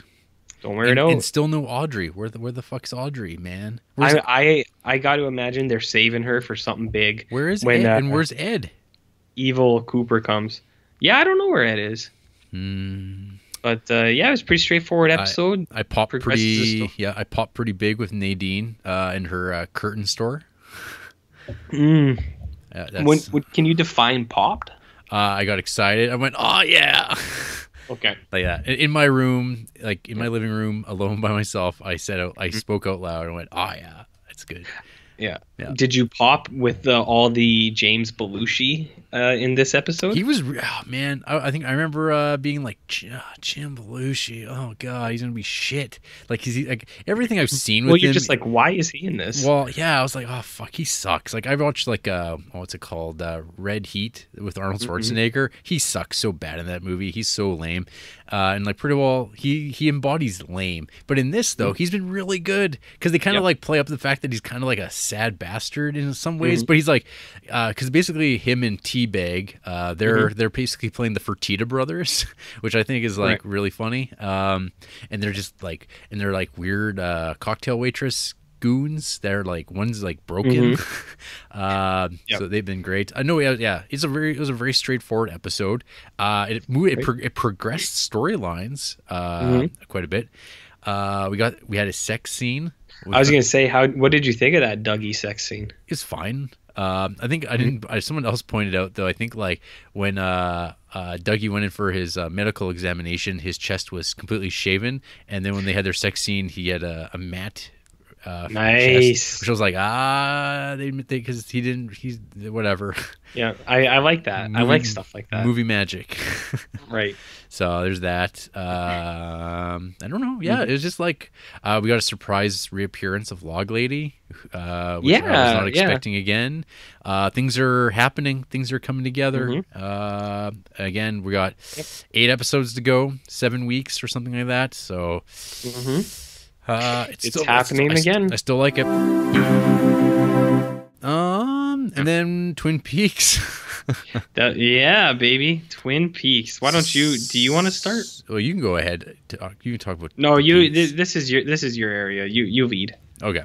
So this episode was, I don't know, ever since the controversial episode, the God of Light episode, whatever people will call it, I think the show has kind of like gotten its trajectory of where it's going now. Because at first people are kind of like, what is this? And it's like, not really, where's all my characters? Where's it going? Etc. The last 3 episodes, it seems to be like honing more and more in on where it's going. And this new episode was definitely getting into like, I don't know. I felt very anxious watching this episode at times. Like I was like, oh God, what the fuck is this? Oh God. And then like they just kept, I don't know, loading up imagery that I love in my David Lynch movies. It opened up with the savagely beaten large lady who survived her encounter with Richard Horn crawling through the woods. That was like, whoa, that's like that's some classic Lynch. Yeah, this movie starts at about 100 miles an hour, and it just, I think it stays at that for most of it. Like, that's how I thought when it started. I was just like, whoa. Yeah, then you get Shelley hanging onto the car hood, followed by bullets flying, followed by God. What was the next crazy thing? It wasn't the traffic scene yet, because that was about that was the point where it's like, oh, the episode's slowing back down, and now we're getting a double R scene. And, I think the next was the dirty bearded men scene with David on site. Oh fuck yeah! So yeah, that scene was. The ghosting, sneaking hobos. Oh fuck, man, that was so awesome. That's like that's everything I love about the Twin Peaks universe, right there. That shit. Above the convenience store, the Blue Rose stuff. I love it, love it, love it, love it. And this episode had some of that, and it had some more like brains imploding. Poor Shaggy. Sorry, Matthew Lillard. Co-killer in Scream and SLC Punk, all those classics. Then we had that whole bit with hobos and disappearing hobos. They're scary, very scary. And then later on, David Lynch describes them as I quoted it. Bearded, dirty men. I quoted it because it was one of the best lines I've ever heard in Twin Peaks. It was dirty, bearded men in a room. And because he's like not talking, and then he just says it. He's like, dirty, bearded men in a room. I remember now. Yep. And you're just like, God damn it. We also get his reading. He's dead. Oh, fuck. That made me laugh so hard. Yeah. Like you know how when you're by yourself and you see something funny, you don't always like laugh out loud because you're just by yourself. That one, I was like. It gave me a good chuckling down at the Chuckle Hut. Yeah, he's dead. You're like, God damn it, Dave! You know how to deliver comedy. Oh yeah. Then we had the diner scene. Oh yes. Then we had a bullet flying, and then we had the traffic the traffic scene. That man. Poor Bobby. What a moment! What a moment with an angry woman behind the wheel honking, and her passenger. That's such a Lynch character though. Like the woman, what she's like talking about getting home and how she's acting. That's so very Lynchian. I know you love that term. Yeah. But that scene is fucking nuts, man. When her passenger kind of rises up, you're just like, oh my God.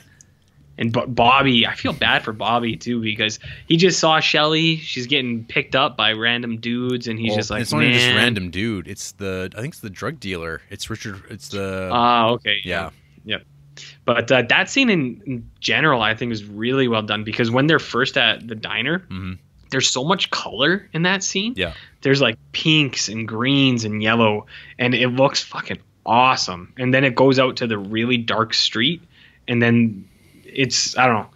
That's when he does his stuff the best, man. You have that big colorful scene, and then you go down into like the darkness with the zombie girl, and you're just like, what the fuck is going on? It's good stuff, man. Yeah, and then like the second half of the episode is just kind of like a lost episode of like a mix of Breaking Bad and Casino. Yeah, with Dougie.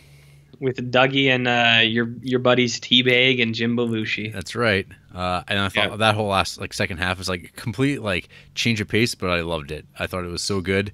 I loved the payoff. I just loved where it went, and it's like, yeah, it's all worked out just fine. Yeah, it's and we're getting closer to the return. Oh yes, we are.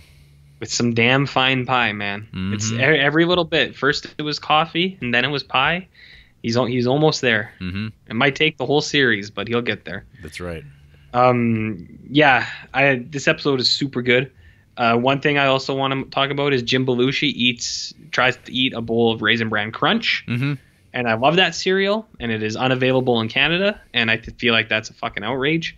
So if you live where you can get Raisin Bran Crunch, live for me, damn it, because I can't get it up here, and I miss it. It's so good. You ever had Raisin Bran Crunch? No. Well, you suck. But this episode's wicked with the ghost hobos and the sky vortex and David Lynch reaching toward it.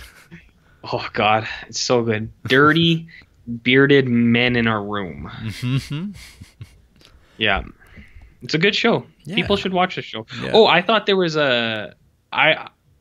before I had watched it, I think you just texted me a thumbs up with Twin Peaks or something, and I was like, oh, must be a good episode if Jarrett's letting me know. I thought there was a kind of a Lost Highway scene in this episode. I thought that's what you dug when Amy Seyfried or whatever is shooting at that door, and then it kind of goes on that cam across the hallway. I thought that was really Lost Highway-y. Yeah. It's I haven't seen that as much as you have, but that was what I thought of immediately. I was like, where the hell is this camera taking me? Yeah, that's an old. There's even like the old, the intense like the high tension music that they dropped in during the Amanda Seyfried episodes. Like that's very like early Twin Peaks. They haven't dropped those ones for a while, but it seemed like scenes involving like Leo doing something horrible to Shelley. So, history just repeats itself. History repeats itself, man. Dave knows that. I was asked to ask you: is the piano man at the end of any significance? That's Angelo Badalamenti. So that's the actual guy who's done all the scores and stuff like that. Okay. Yeah. Yeah, longtime Creep fan. We can say that, right? He's listened to episodes. I've heard you bring up his name before. Mm-hmm. Yeah. So that was old Angelo. He was also his other cameo in David Lynch movies he's like one of the evil conspirator Hollywood producers in Mulholland Drive. It's him and Dan Hedaya. And he's the guy who orders it's like he orders like the coffee and he like drinks it and spits it back up. It's like such a strange thing.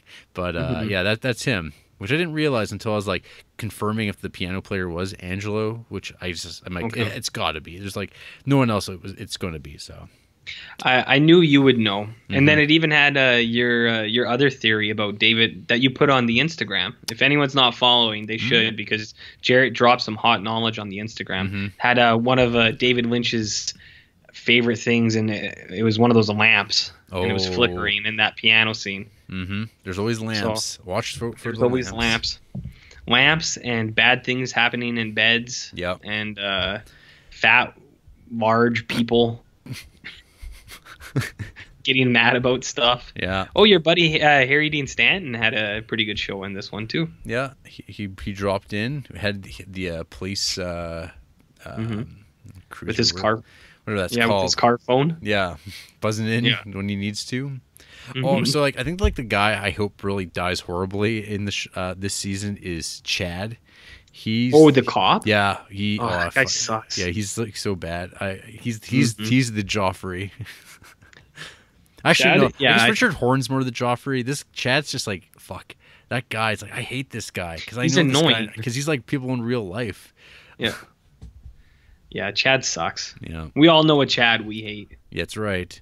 People named Chad, especially those guys.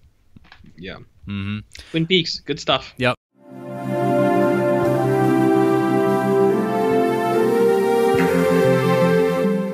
Did you watch the Peaks? Oh, I did watch The Peaks. So that was a real creep for me. I even took a couple notes. Oh, well, you can do your notes. My notes are incoherent, but I'm going to read them anyways. Yeah, they have vomit all over them. No, I kept my book away. Okay. I put turkey jerky. That's cool. And then I wrote in quotes, "Keep your blood to yourself," which I thought was really funny. Yeah. When Harry Dean Stanton tells that guy, "Keep your blood to yourself." I thought David Lynch's Trace Chic sequence with the French girl was really funny. Yep. And then at the end, I thought it was great because there was Heineken. Yes. And it made me think Blue Velvet. That's right. Because I thought David Lynch did not like Heineken. What are you doing over there? I was moving my mic. Why? Did it pick up? Oh, yeah. Well, it fell over for a second, so I had to fix it. Why did it do that? I don't know, man. Gravity? Yeah, you can't blame gravity for everything. Yeah, so I can. Yeah. So why did I get old with gravity? I don't know. So Twin Peaks. Twin Peaks was good. It's interesting because this episode definitely, I think, annoyed people. Because it was slow?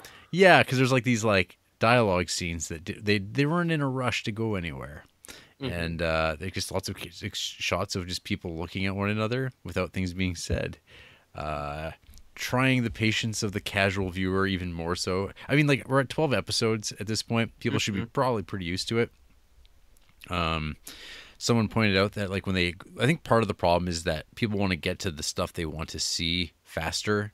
And David, Mr. Lynch, Dave, he's teasing those things out. And then we're getting these conversations amongst people we don't know, or at least, there are people who are having conversations about people we don't know. And I think some people are kind of like, what is this? And they're lost and frustrated. They don't know what to do with themselves. And that's okay. Yeah. Like, that's pretty well my excuse. I guess until I stop enjoying it, I have no issue with it.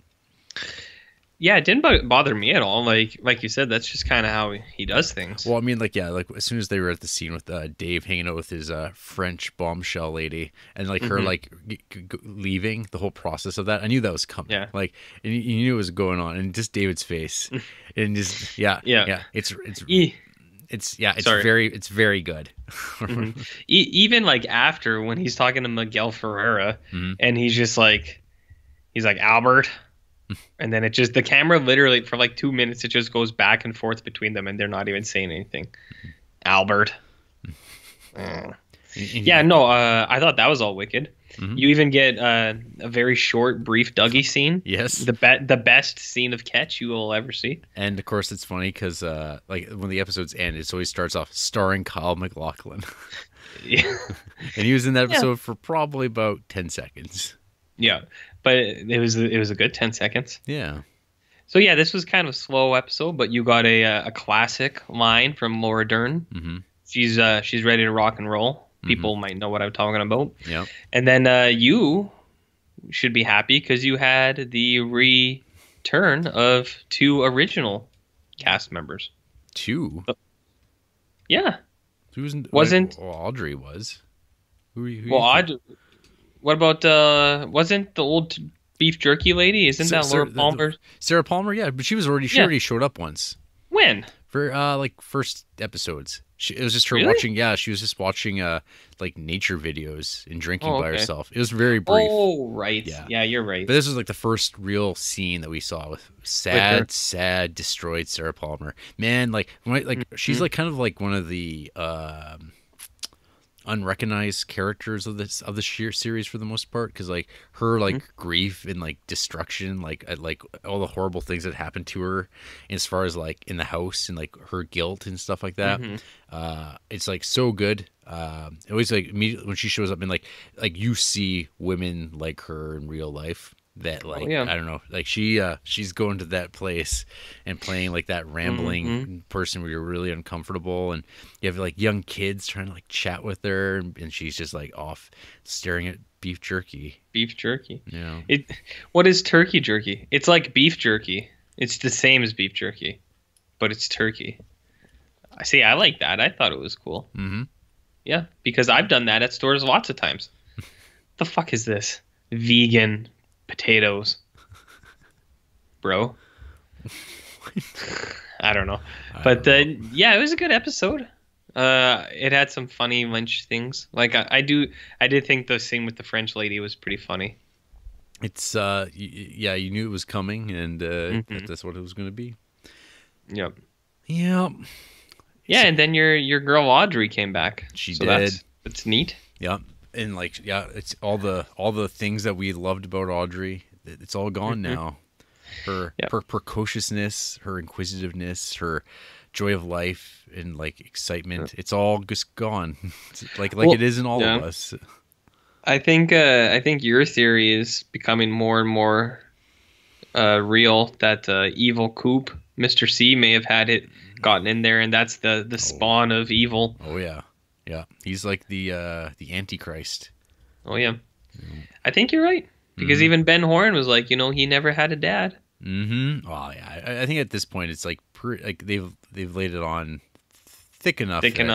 It's like that's what happened, and it's like, oh, that's dark and horrible, and here we are. Yep, but at least Audrey met a nice man, the guy from Fringe. Yes, that guy.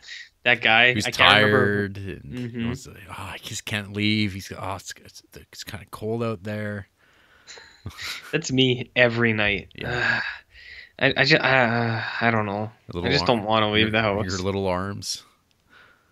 Yeah, I think they're regular size. I mean, they're not Billy Corgan length, but they're regular size. Yeah. Yeah. Did you ever hear that? No. That rumor, that old wives' tale in the 90s?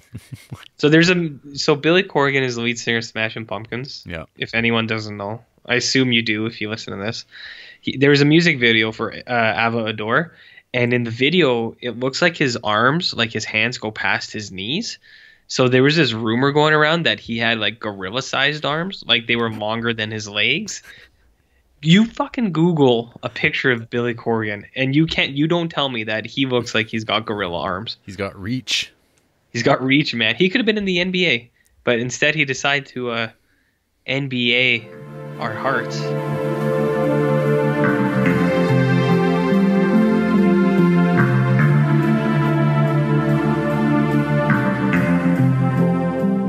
I watched our traditional Twin Peaks roundup.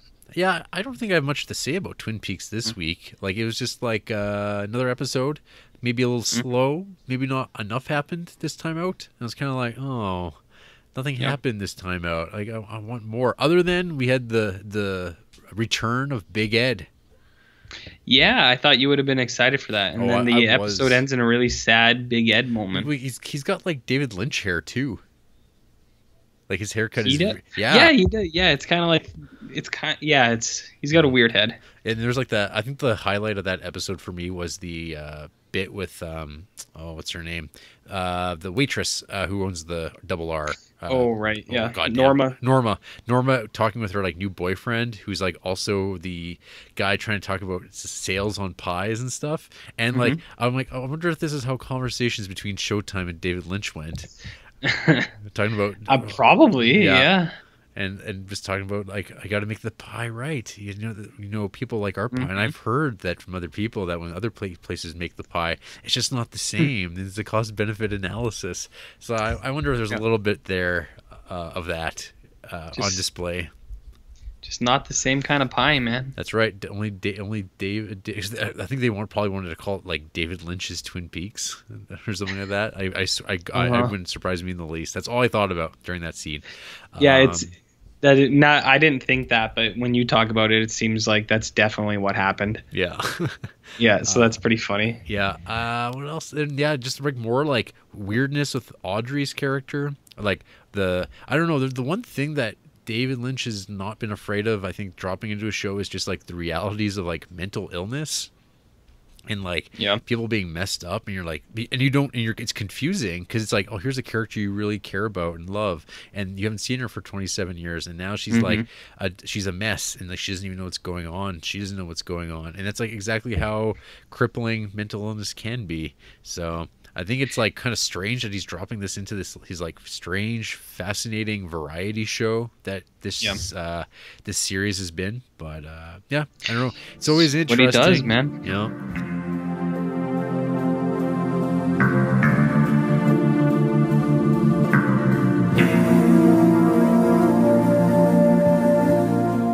But you know what wasn't trash? Oh yeah, baby. This week's Twin Peaks. Oh fuck yeah. Man, that like I'd say like now I think in hindsight we can agree that the last couple weeks of Twin Peaks have been kind of slow burns. They've been I don't mind though. They've been like a little slow. They haven't been the most eventful. We haven't had much to talk about. But this episode, holy fuck, it's just dropping bombs. There was major progression of the story. There was a lot of new things learned, some surprises. Yeah. I did just want to mention, I forgot to talk about it because we were going along last week. One thing I thought was really good in last week's episode was when your buddy Tom Sizemore regretted trying to poison him. Yeah.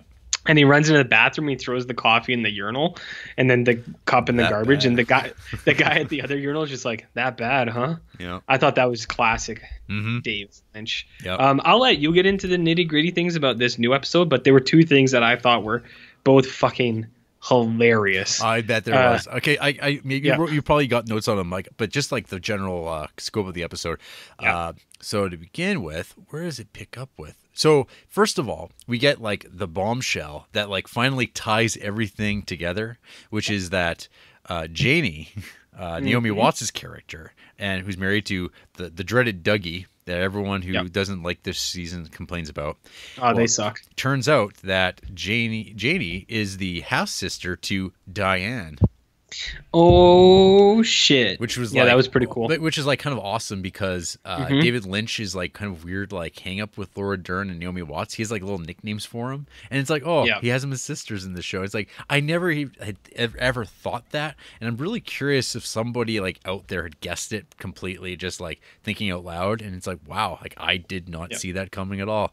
And then the show just accelerates. Fucking Chad, that piece of shit. He gets thrown in fucking jail because he fucking sucks, and that was fantastic. Because I hate Chad. But what else do we have? God damn. Then we have like the back to like the real old school Twin Peaks spookiness. Like we are in full on Fire Walk with Me territory. Calling back to like those first 4 episodes that like were blowing minds.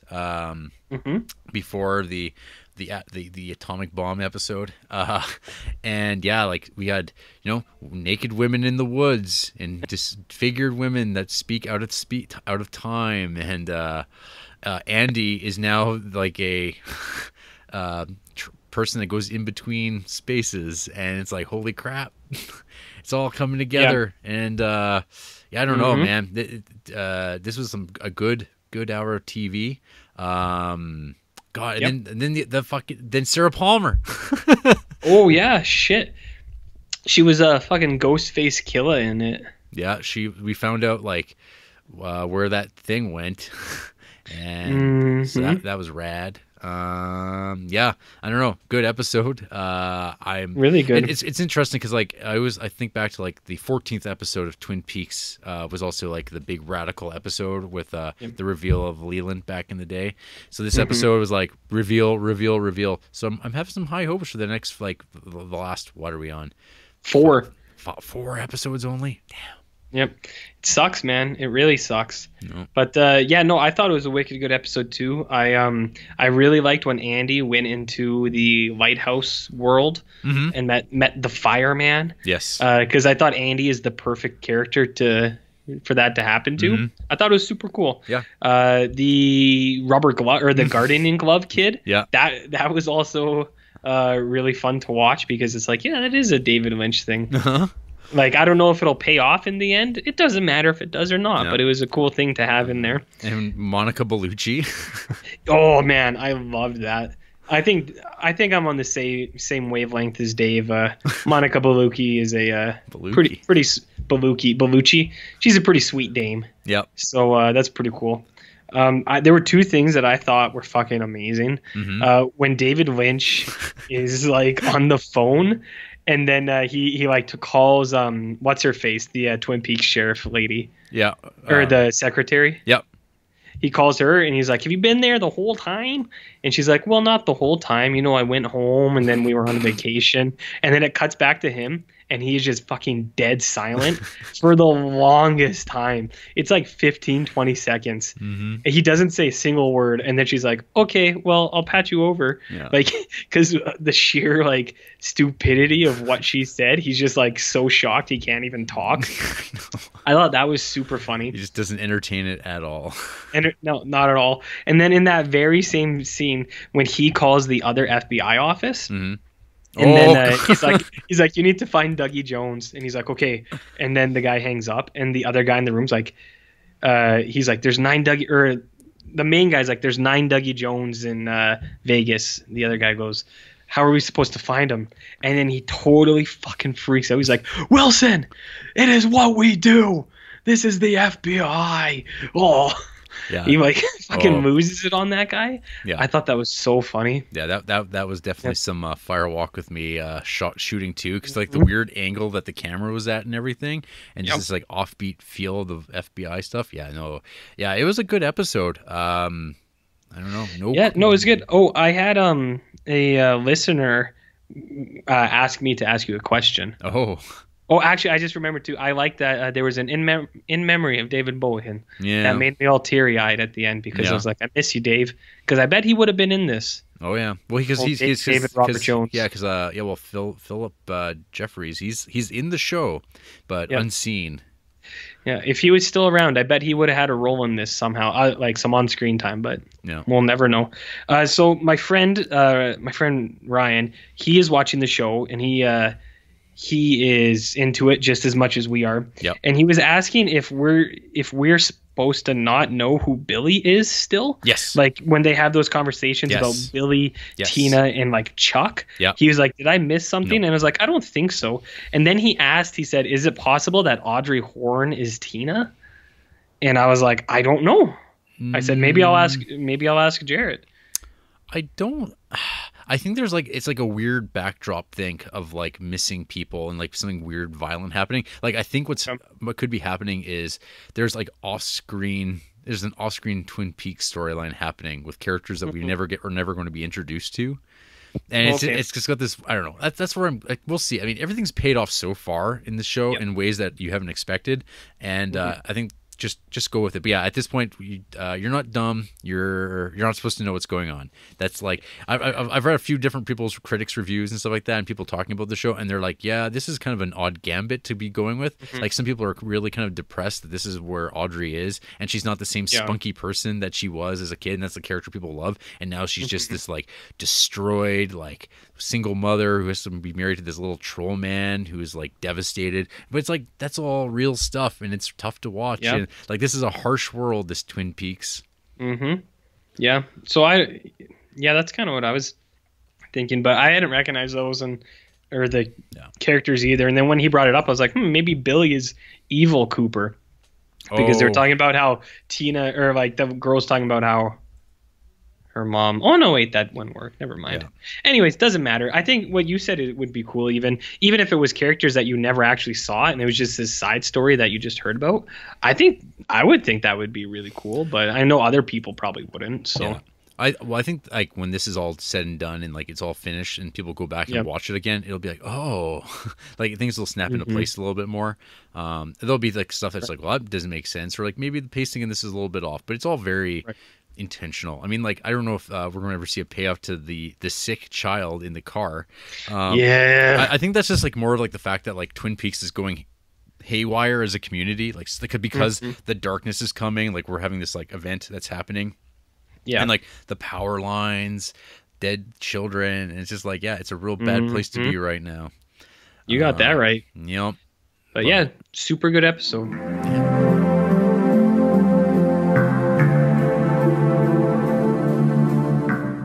So hey RJ, how about that Twin Peaks? Yeah, see, I watched Twin Peaks too. I watched 2 episodes of Twin Peaks, baby.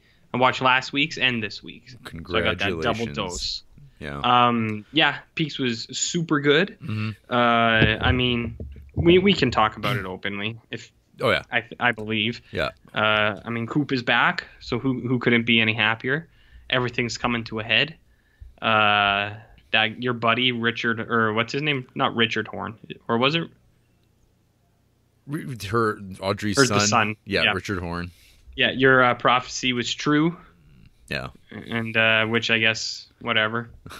Nobody cares that you were right. Nope. and then so he's dead. So whatever.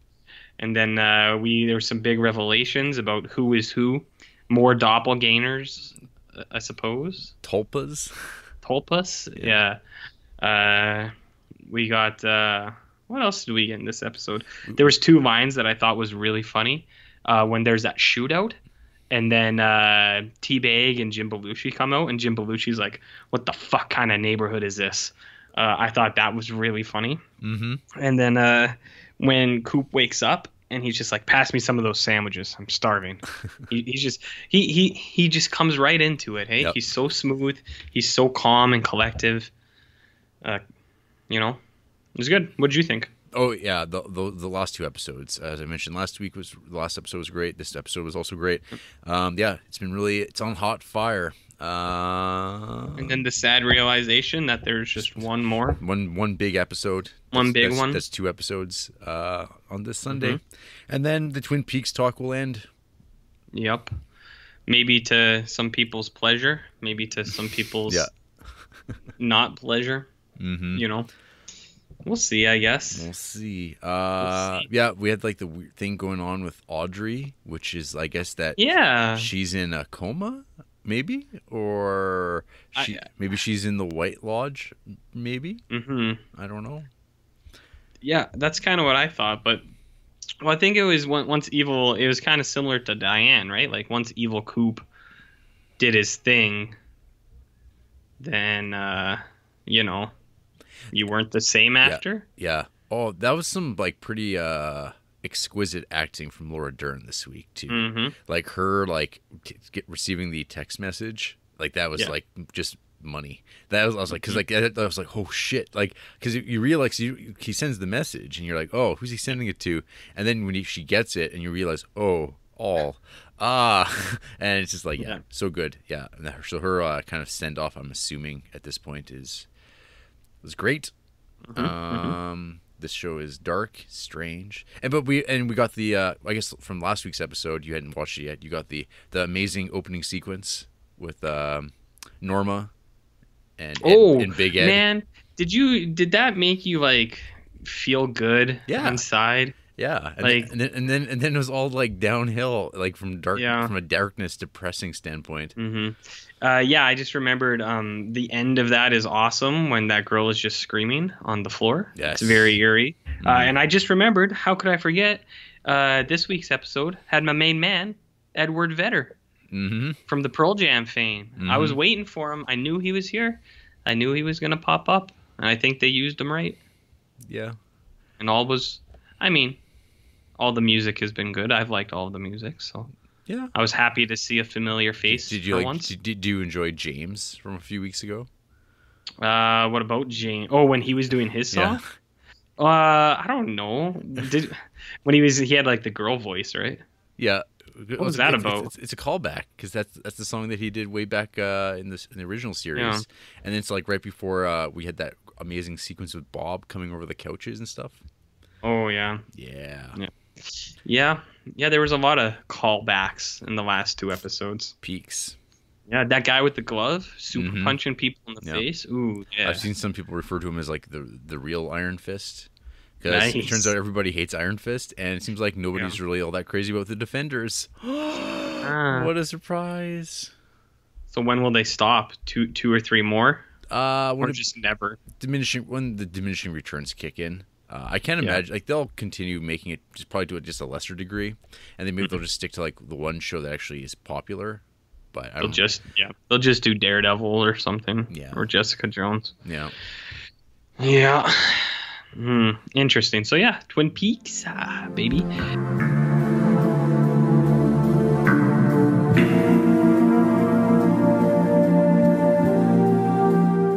So.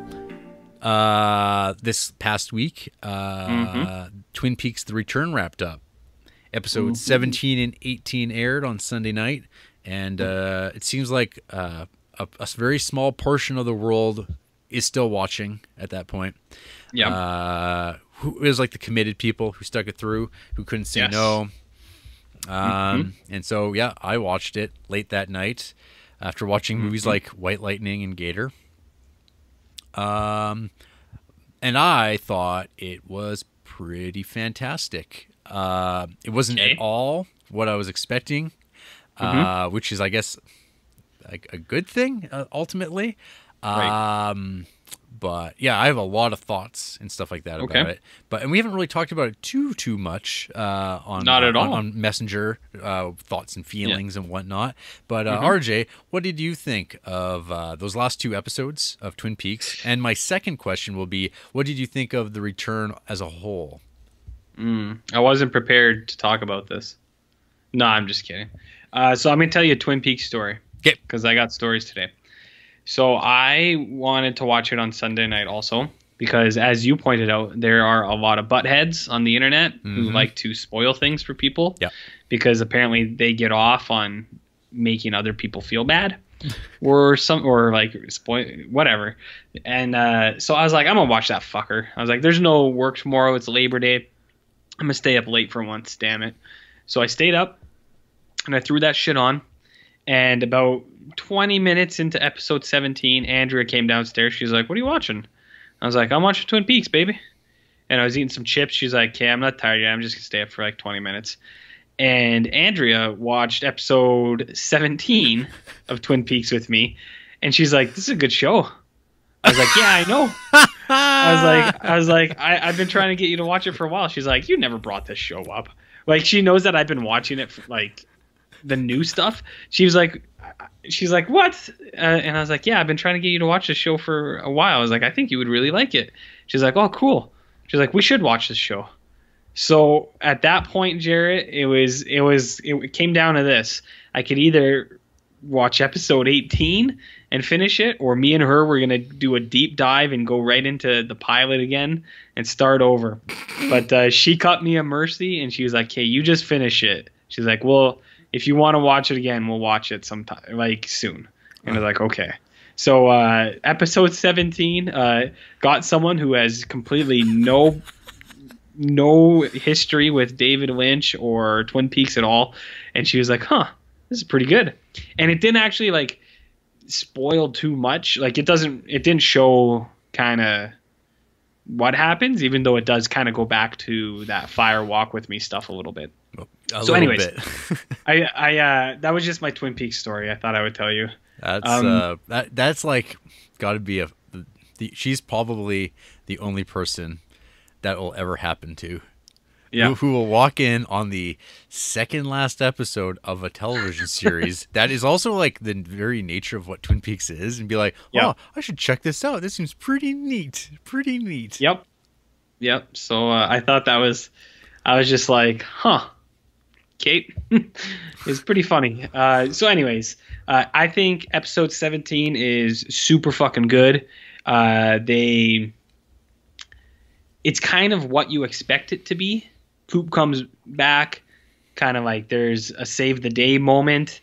You get your superhero Iron Fist. He's in there doing stuff. The secretary lady, I never remember her name. Is it Cindy? Lucy. She has a triumphant moment. Andy is there. All of them are back. Mm-hmm. It's exactly what you want. And then David Lynch is like, nope. And then Coop goes on this journey, and you're just like, holy shit, what's happening? And then Jack Nance pops up for a minute, and you're just like, oh my god, I missed Jack Nance. You're like, I wish he could have been in this. And then the story progresses, and you're just like, I don't know about you, but I was just like, holy fuck.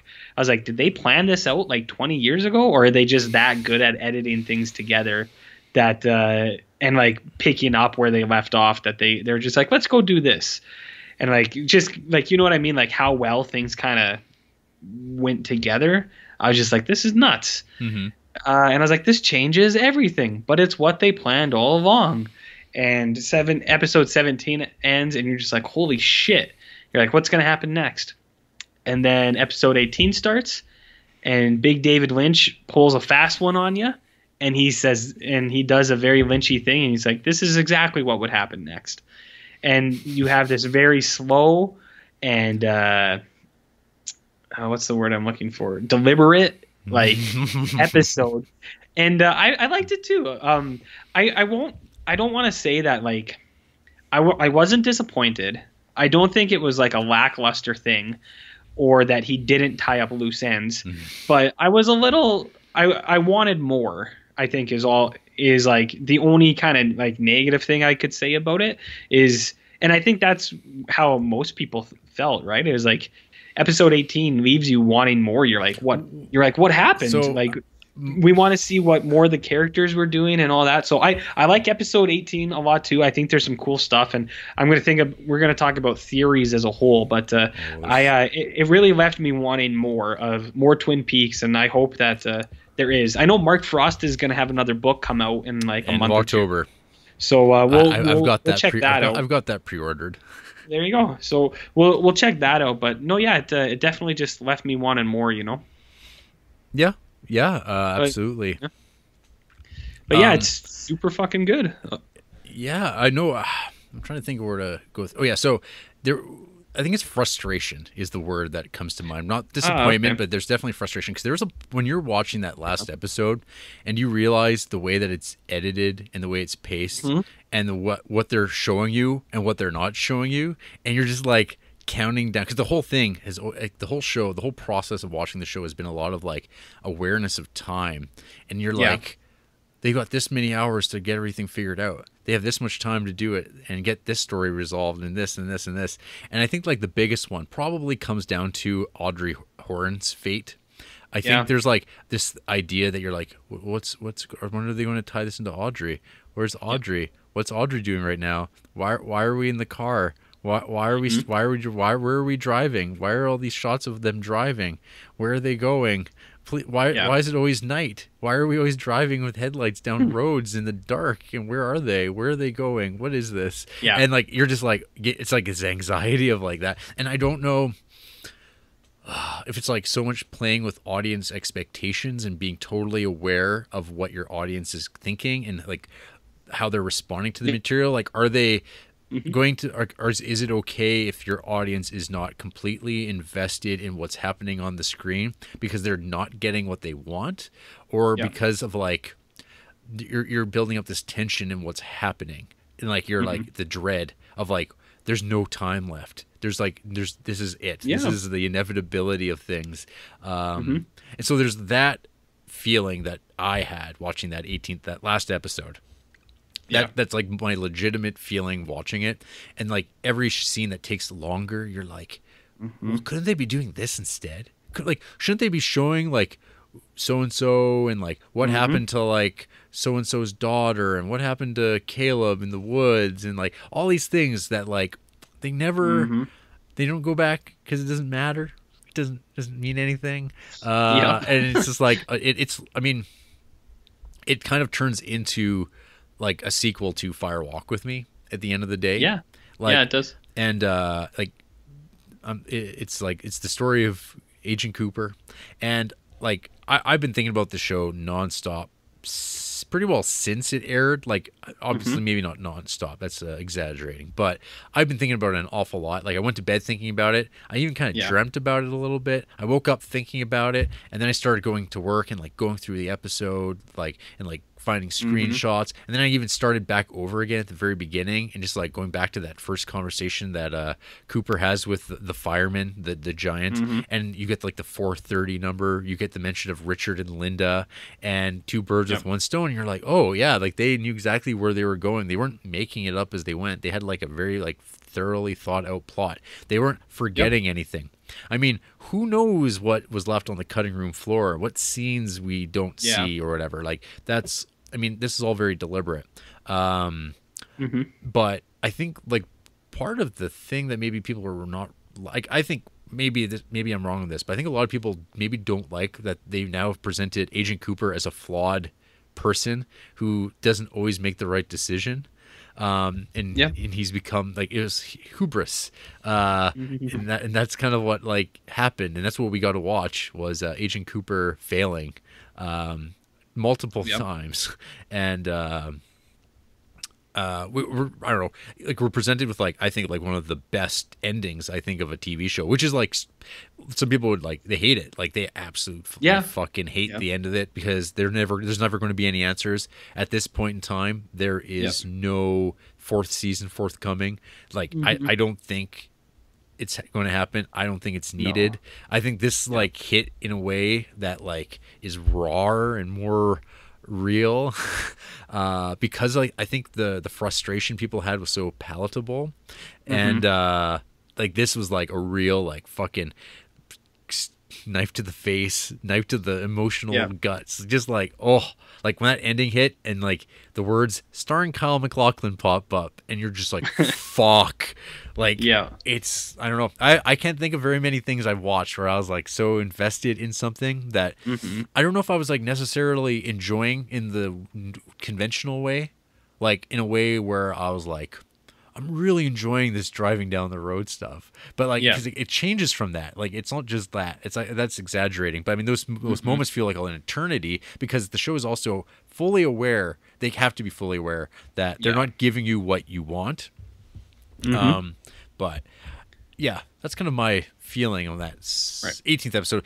I mean, the 17th episode, I think, was very much like a continuation of like the previous two, which are like kind of more like, this is what people have always been wanting out of their Twin Peaks. Exactly. And like, we all our familiar faces, the reunions, which are all done very quickly, but we're still getting these great subtle moments of like, of Evil Coop being asked if he wants coffee, and he's like, no thanks, I'm good. And you're like, Jesus, like it's like, oh, like no wonder he's totally evil. But Frank Truman would never know that. Like, and I love, is it his line of like, I'm good? It's hilarious. It's like, but it's so subtle and quick. Like, you could miss so much because there's like so much going on, because you're like, you are fearing for the lives of everybody in the police station. Like you, like you're like, oh God, this is the one guy they've set up for 17 episodes that like will kill without hesitation, and he will rape you, he will shoot you in the head. Like he is like he has nothing to lose, and he won't get caught because no one has caught him for 27 years. And he's like, oh God, all our characters, even like Robert Forster, who we've only known for this season, like we don't want anything bad to happen to anybody here. And it's like, it was great. Even like Bob the floating blob. Oh, Bob. Yeah. Okay. And like we had our last glimmer of hobos and shit. I don't know. Like it was a strange ending, and then we had the wonderful image of just like Kyle MacLachlan at opacity 50% over the preceding like fallout of that. And it's like, and the music shift and the audio, and you're like, what the, oh God, what's going on? Why are things not working out properly? There's something amiss. Things aren't our happy ending. There are no happy endings. What is this? Man. Yeah. I'm with you, man. Feelings. You know, I think one of the big things is like what you said too, where there's a lot of people who were like actively mad about it, and like that's fine. But I think one of the biggest things too is when Twin Peaks aired before, and like when most of David Lynch, like most of his stuff comes out, people usually like, there's a lot of people who don't like it at first, right? And then in time it grows on them, and then like you learn more about it. Like all those people who are rewatching the whole series now, like that are going to do it right away, and they're going to tease out all these like super fine details that no one caught, and you're going to realize like all these, so much more that was put into it, and you're just going to be like, wow, these guys really did it, hey? Because I think one thing that you said too is like, you're still thinking about it. And I think that's like more than anything, whether you like the ending or not. Yeah, I'm sure everyone who watched it the whole way through is still thinking about it. Yeah, I saw like some people mention, and I think there's some accuracy to this, is like, I think with a show like this, like people seem to have the show really close to their hearts, and so there's sort of like this like undeserved shared authorship that I think the audience has with the show, where they expect it to go in a particular direction, and they know what they wanted it, where they wanted it to go, and everything like that, and then they didn't do those things. And see, that, and I think there's a bitterness there that is like what you're talking about too. Like at least with this, like I mean, there's still people who like fucking go off about Fire Walk with Me. Like when they announced that for Criterion, people are like, they hate the movie, and I'm like, it's his best movie, I'd argue. Like it's really good. But, and I mean, this show is a continuation of it, but those people are still watching. Like, they were expecting something else. And it's like, no, David Lynch has gone on this road like a long time ago, and he just keeps going down this path. And I mean, this is like far more in line with what I want to see from him than Inland Empire. Fuck yeah. And it's got a lot in common with like Mulholland Drive structure, because Mulholland Drive like introduces subplots and ideas that don't play out at all. And people seem to have forgotten this like completely. Like this, like there's like the hitman and stuff like that, and like just like random stories in the back of like the restaurant, and like there's stuff that never pays off, and it's just there. And the show has stuff like that as well. But sorry. Oh, sorry. Keep going. But I don't know what you could be saying about this. So I mean, it comes back to like what scenes are really important while watching this show. And like Mm-hmm. the thing that people really started picking up on, and I saw people tweeting out and stuff like that as the show wrapped up, was like the dream stuff. Like the whole idea of like the Monica Bellucci scene. That seems to be people really like seem to be like, honing in on it, because it kind of helped make sense, I guess, of what was going on. This idea that like the show so like I guess there's like this idea of like, what is Twin Peaks? Is everything we've ever like, was Twin Peaks ever real?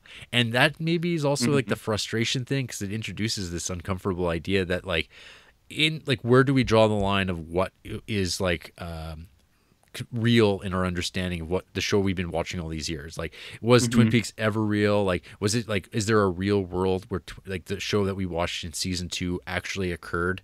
And it's not until the new season where like it's opened up, the world's opened up, and we start realizing that there's perhaps different planes of like realness, or like if everything's a dream, there's like there's legitimacy in each of those, but then even the one that we invest in is questionable. So I just don't know.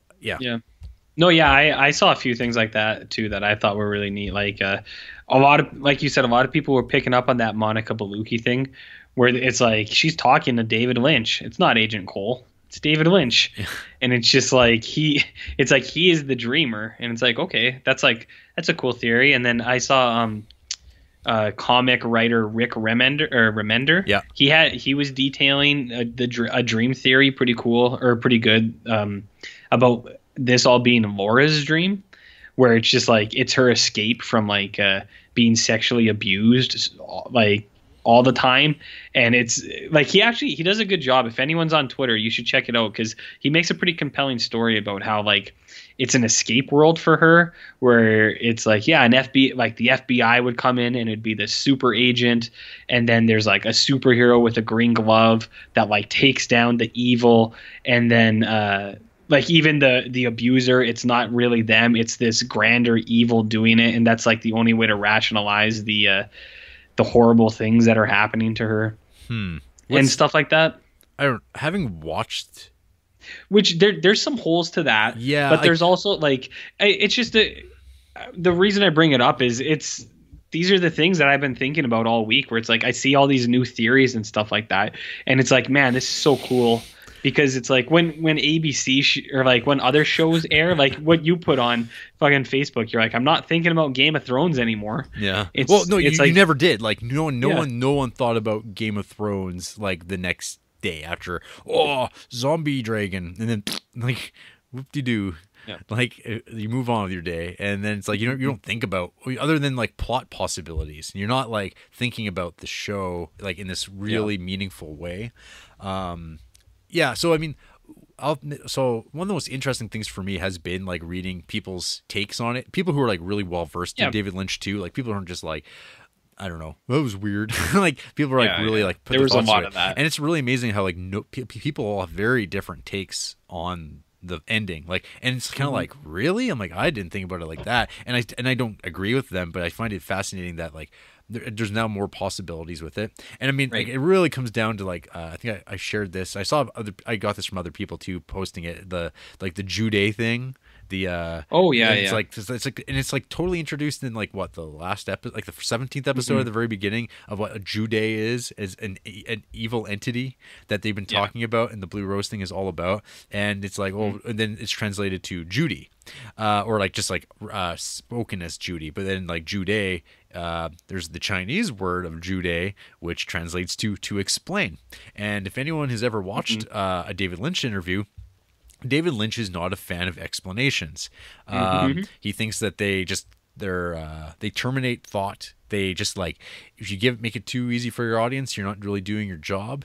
And he's like always been against that. I mean, I went back into my Lynch on Lynch book, and I was reading the chapter on Twin Peaks and how they were basically forced to like resolve the who killed Laura Palmer story, like when they did, because that was like ABC's dictate. Like, you have to do it this way. And I mean, if it was just up to Lynch and Frost, they would have just probably kept going and going. Like, who knows how long it would have taken. Like, that to them was like not the most important thing about the show. which is like, of course, hilarious because, like, I mean, they got to do that this time too, and this time they got to do whatever they wanted, and this is like closer to what David Lynch would have probably liked to started doing back in like the 90s, rather than what he's always had to do. So this is like as uncompromised as he's going to get with the scale that he can work at, and whether or not like doing it with Twin Peaks, this idea he's revisiting 27 years after the fact and like applying his new worldview to this show that like people hold in this like kind of like weird like ember state. But I mean, I don't know. It's like whatever. He did it. It's done. Yeah. And now he did it. And now he's reframed the show in this completely kind of like hostile, violent way. Because so I'll throw out my theory. Like my first thoughts walking away from the show is that it was like a like I don't know. The show was like this like really psychically violent attack on nostalgia. Okay. Okay. Yeah. So like it is like David, like, so Agent Cooper becomes the audience, this sort of like this detective who's going to solve the case, and he's like thinks so highly of himself that he's going to go back into the history of the show, and he literally goes back into like frames of the TV show to like just like solve it all and fix it all, and he fails. But some people say he succeeds. Like, but I've also read some people say that he succeeds and that he's created an alternate universe, which I don't think the show is dealing with alternate universes. I think it's dealing with dreams. Like it's dealing with it's just a different dream. Just to even like argue that specific point, the bit with when Dark Coop goes to the space in the spot in the forest and he gets sucked up into it, and we get the beautiful PS2 graphics of the cosmic space, or whatever you want to call it, the White Lodge, the satellite, whatever, we don't even know what it is, with a giant floating head and like a room with like a bunch of like electrical conduit boxes that are very similar to the one that Philip Jeffrey is in. And then he gets like he gets caught in a cage, and then he gets like transported to like this device, which is like a slideshow screen where you can go through different spots, and he gets deposited where he needs to be. And when he pops out, the lighting's completely different. Like it's all bright, unlike every other scene you've seen with him lately, where they've all been dark and overcast, and him driving it along like power lines and alternate universes and dream spaces. And he's like, what the hell? Like it's almost like he's been snatched out from another space and transported to where he needs to be. And it's like, I have no idea if there's anything to that, but like his reaction to it was like surprise. Like he doesn't know what's going on either, because he's also going around saying, who's Judy? Because like I guess that evil Coop probably is unable to think of things non-laterally. Like he's only able to look at things as like material things. It's like, who is this woman, where is she, and not as like ideas. So that would be like his flaw, because he's like the evil side, I guess, which would be like in David Lynch's mind probably evil. It's like a person who only thinks in terms of material things. And then anyway, going back to this thing of like Agent Cooper, he gets his opportunity to I don't know, continue his life. He could go back to Janie and live a life, because he's saved the day. But he's going to go one step further, and he's going to save Laura Palmer, who ostensibly back in the 8th episode is sort of like goodness deposited into the world. And it's not necessarily even Agent Cooper who's like made this decision, because in the very first episode, he was basically sent on this mission. He's told this number of 430, which is the distance he travels with Diane. Oh, the miles. Yeah, the miles. That's like how many miles. That's how he interprets it as. And you never know, because in the Twin Peaks universe, good is sort of powerless to like communicate clearly, whereas evil gets to act very directly and is very effective in the world, just like in real life. And good is sort of like they have to speak backwards and in code and in vagueness and in visuals. It's like it's not easy to be good. And so him and Diane hit the road, and they drive out to the spot that the show all started back at, because that's when it's like basically the same area where evil Coop crashes his car when Dale tries to jump out of the curtain, and he gets waylaid by Evil Arm, Evil Arm Tree. And they show up, and then they cross over into something. But it's like, okay, at what point when he came out of the curtain after saving the day, or taking Laura aside through the woods, and then she gets taken away by this giant scream, and then the universe kind of like exists where Laura Palmer's been saved, but maybe not.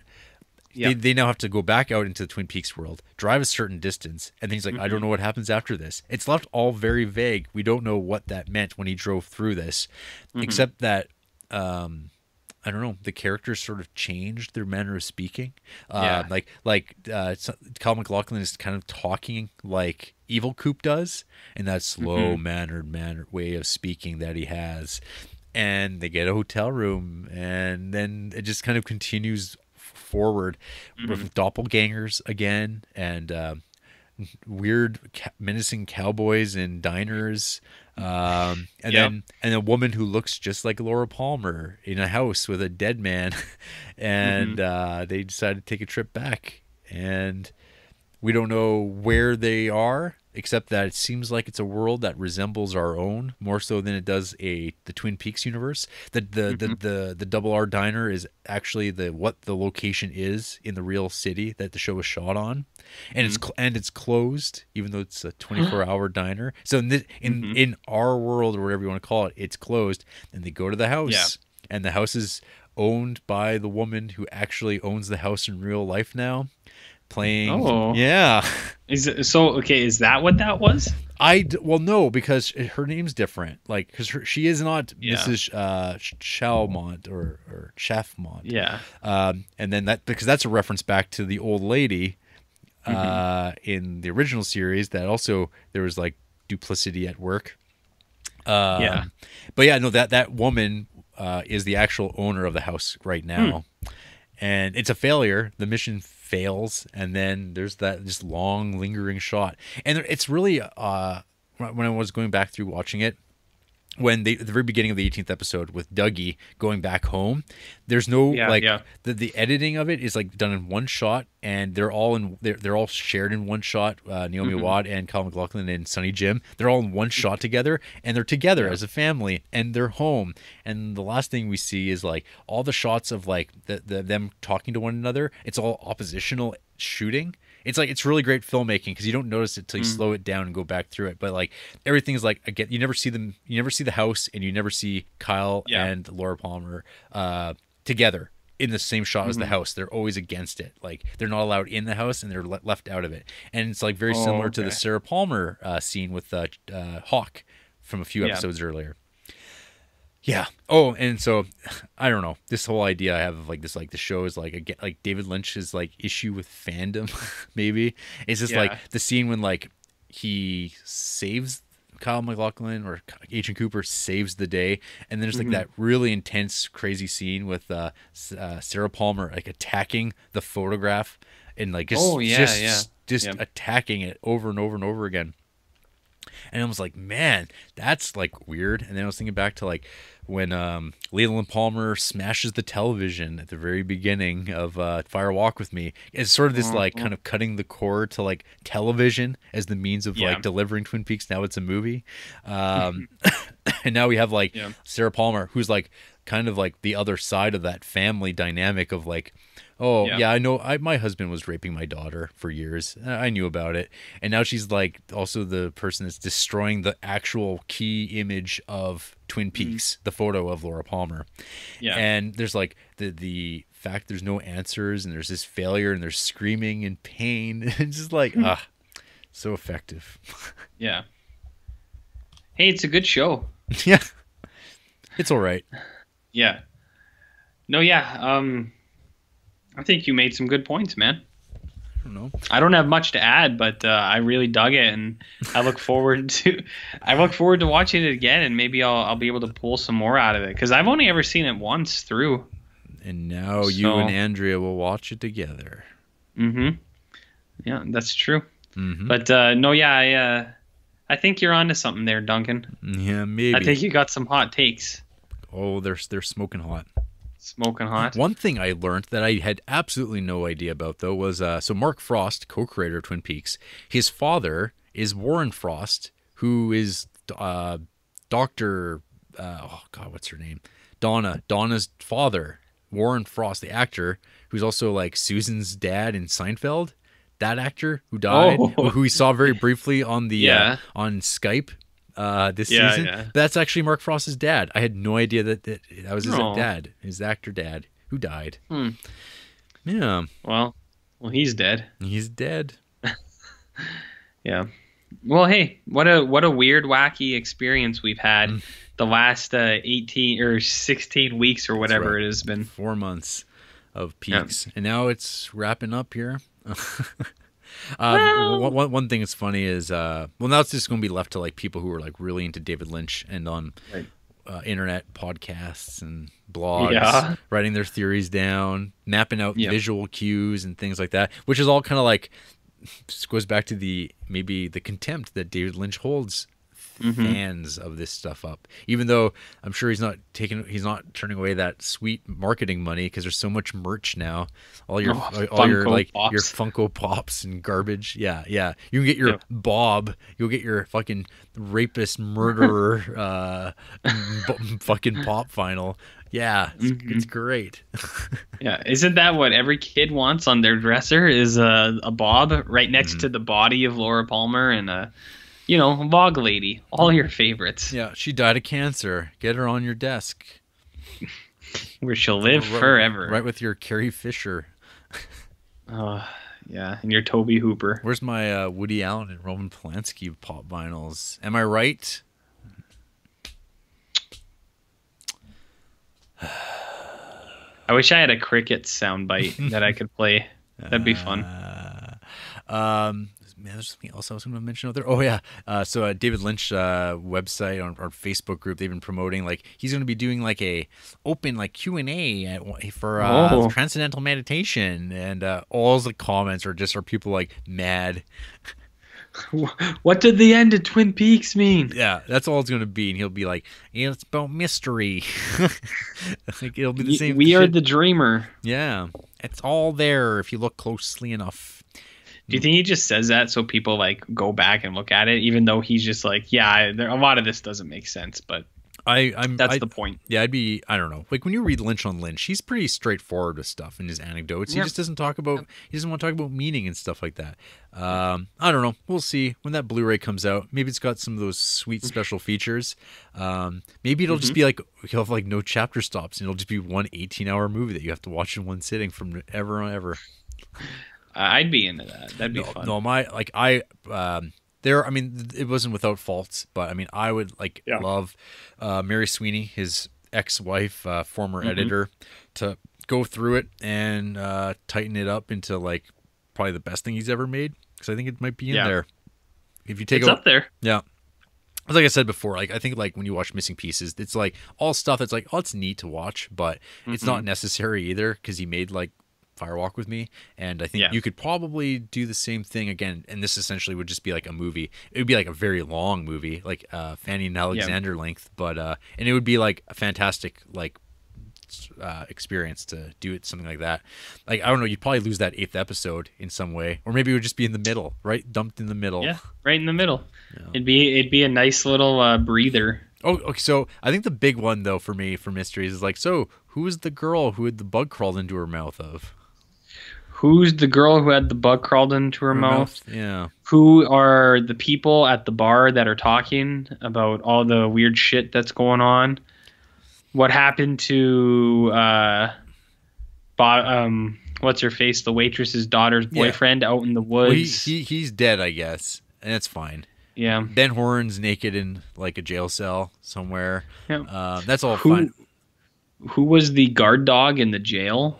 Who made the orangutan sounds? Oh, that guy. He was there. He had the droopy face. He served his purpose. What happened to the zombie girl that rose up out of the car? The spookiest image in all of Twin Peaks. Well, it's definitely one of the most iconic moments from the series. Yeah. So much fun we had. So much. There were so many memories. Those the fact that Sarah Palmer is still like, I guess, possessed by the black entity that just murders, the static monster that kills you dead and slices and dices and eats your throat out. Yeah, that like maybe it's out there, maybe it's not. See, the thing it goes back to is I think with Agent Cooper is a flawed man. Back in the original series, Audrey Horne was left to her own devices at One Eye Jack's until he happened to remember that she was gone and look under his bed. He kind of was like, he was very myopically focused on the case and like was avoiding he was like recovering from being shot and whatnot, but he forgot about Audrey there too. Everyone forgets about Audrey. Audrey's a lot in life, in wherever she is, in an insane asylum, in a hospital, in a coma. Who knows? The mystery lives on, and it gives people speculation. It's just frustrating, right? Hey, RJ, any news? Fuck no.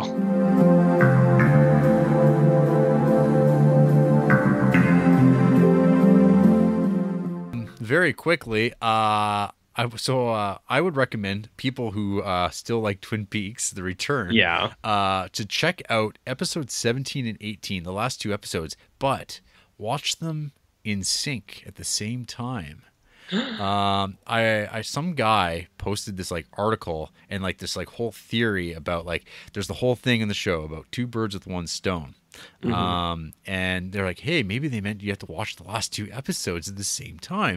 And it's like, what a weird idea. And so I read this guy's like kind of review / theory of like how it changes the narrative, etc. And I was like, okay, you know what? I can do that on my laptop. So I did. And I found it incredibly fascinating because I think it like maybe doesn't change things completely, but I think it explains things really well. It explains what was going on the whole time, and you realize like why David Lynch was like working on this for like 3 years and like editing it for years and like getting things just right. And you're like, oh wow, this thing is actually, it doesn't work. It's not 100%, but it's like pretty accurate. And I think the big thing will be is like when this comes out on Blu-ray, if there's a 2 birds with 1 stone like feature, which lets you watch the last 2 episodes in sync and lets you hone in on some stuff that like you just don't catch on the first viewing anyway, and then you watch them back like side by side and you go, oh, they're completely interacting right now, and it's actually kind of it's a happier ending. It's a more satisfying ending. It explains why we don't see Audrey Horne, like what happens to her, because it turns out it doesn't matter because they did save the day. But I don't know, at the same time, part of my mind's like, well, yeah, but David Lynch didn't edit it that way, and you could watch the show exactly how it's laid out, and it's like you get the ending you get, and it's really depressing. And he obviously wants that to be the real version and not this kind of gimmick thing. But it's interesting nonetheless, and it's like, huh. And like, I mean, I've been listening to some podcasts like where they actually did their review of it, and like there's stuff that they mentioned that I completely missed, and then there's stuff that they're talking about where I'm like, no, you guys got it wrong, it's this way. And it's just like it's so fascinating to me how like tons of people can just like pull so much out of the show, and there's so much there, and like everything was a decision, and it's like everything's intentional and also completely left to your own devices, and it just like it just continues on in its own life. It's like at this point I think it's going to be my like best film of the year. Like there's like nothing that's going to come close to Twin Peaks, I don't think, in the remaining 4 months. But come on, rest of the movies coming out, please impress me more than this 18-hour thing. Annabelle 2? Yeah, Annabelle Creation, or was it what it's called? Yeah, nope. Nice. So that's cool. That's a recommendation viewing thing I did.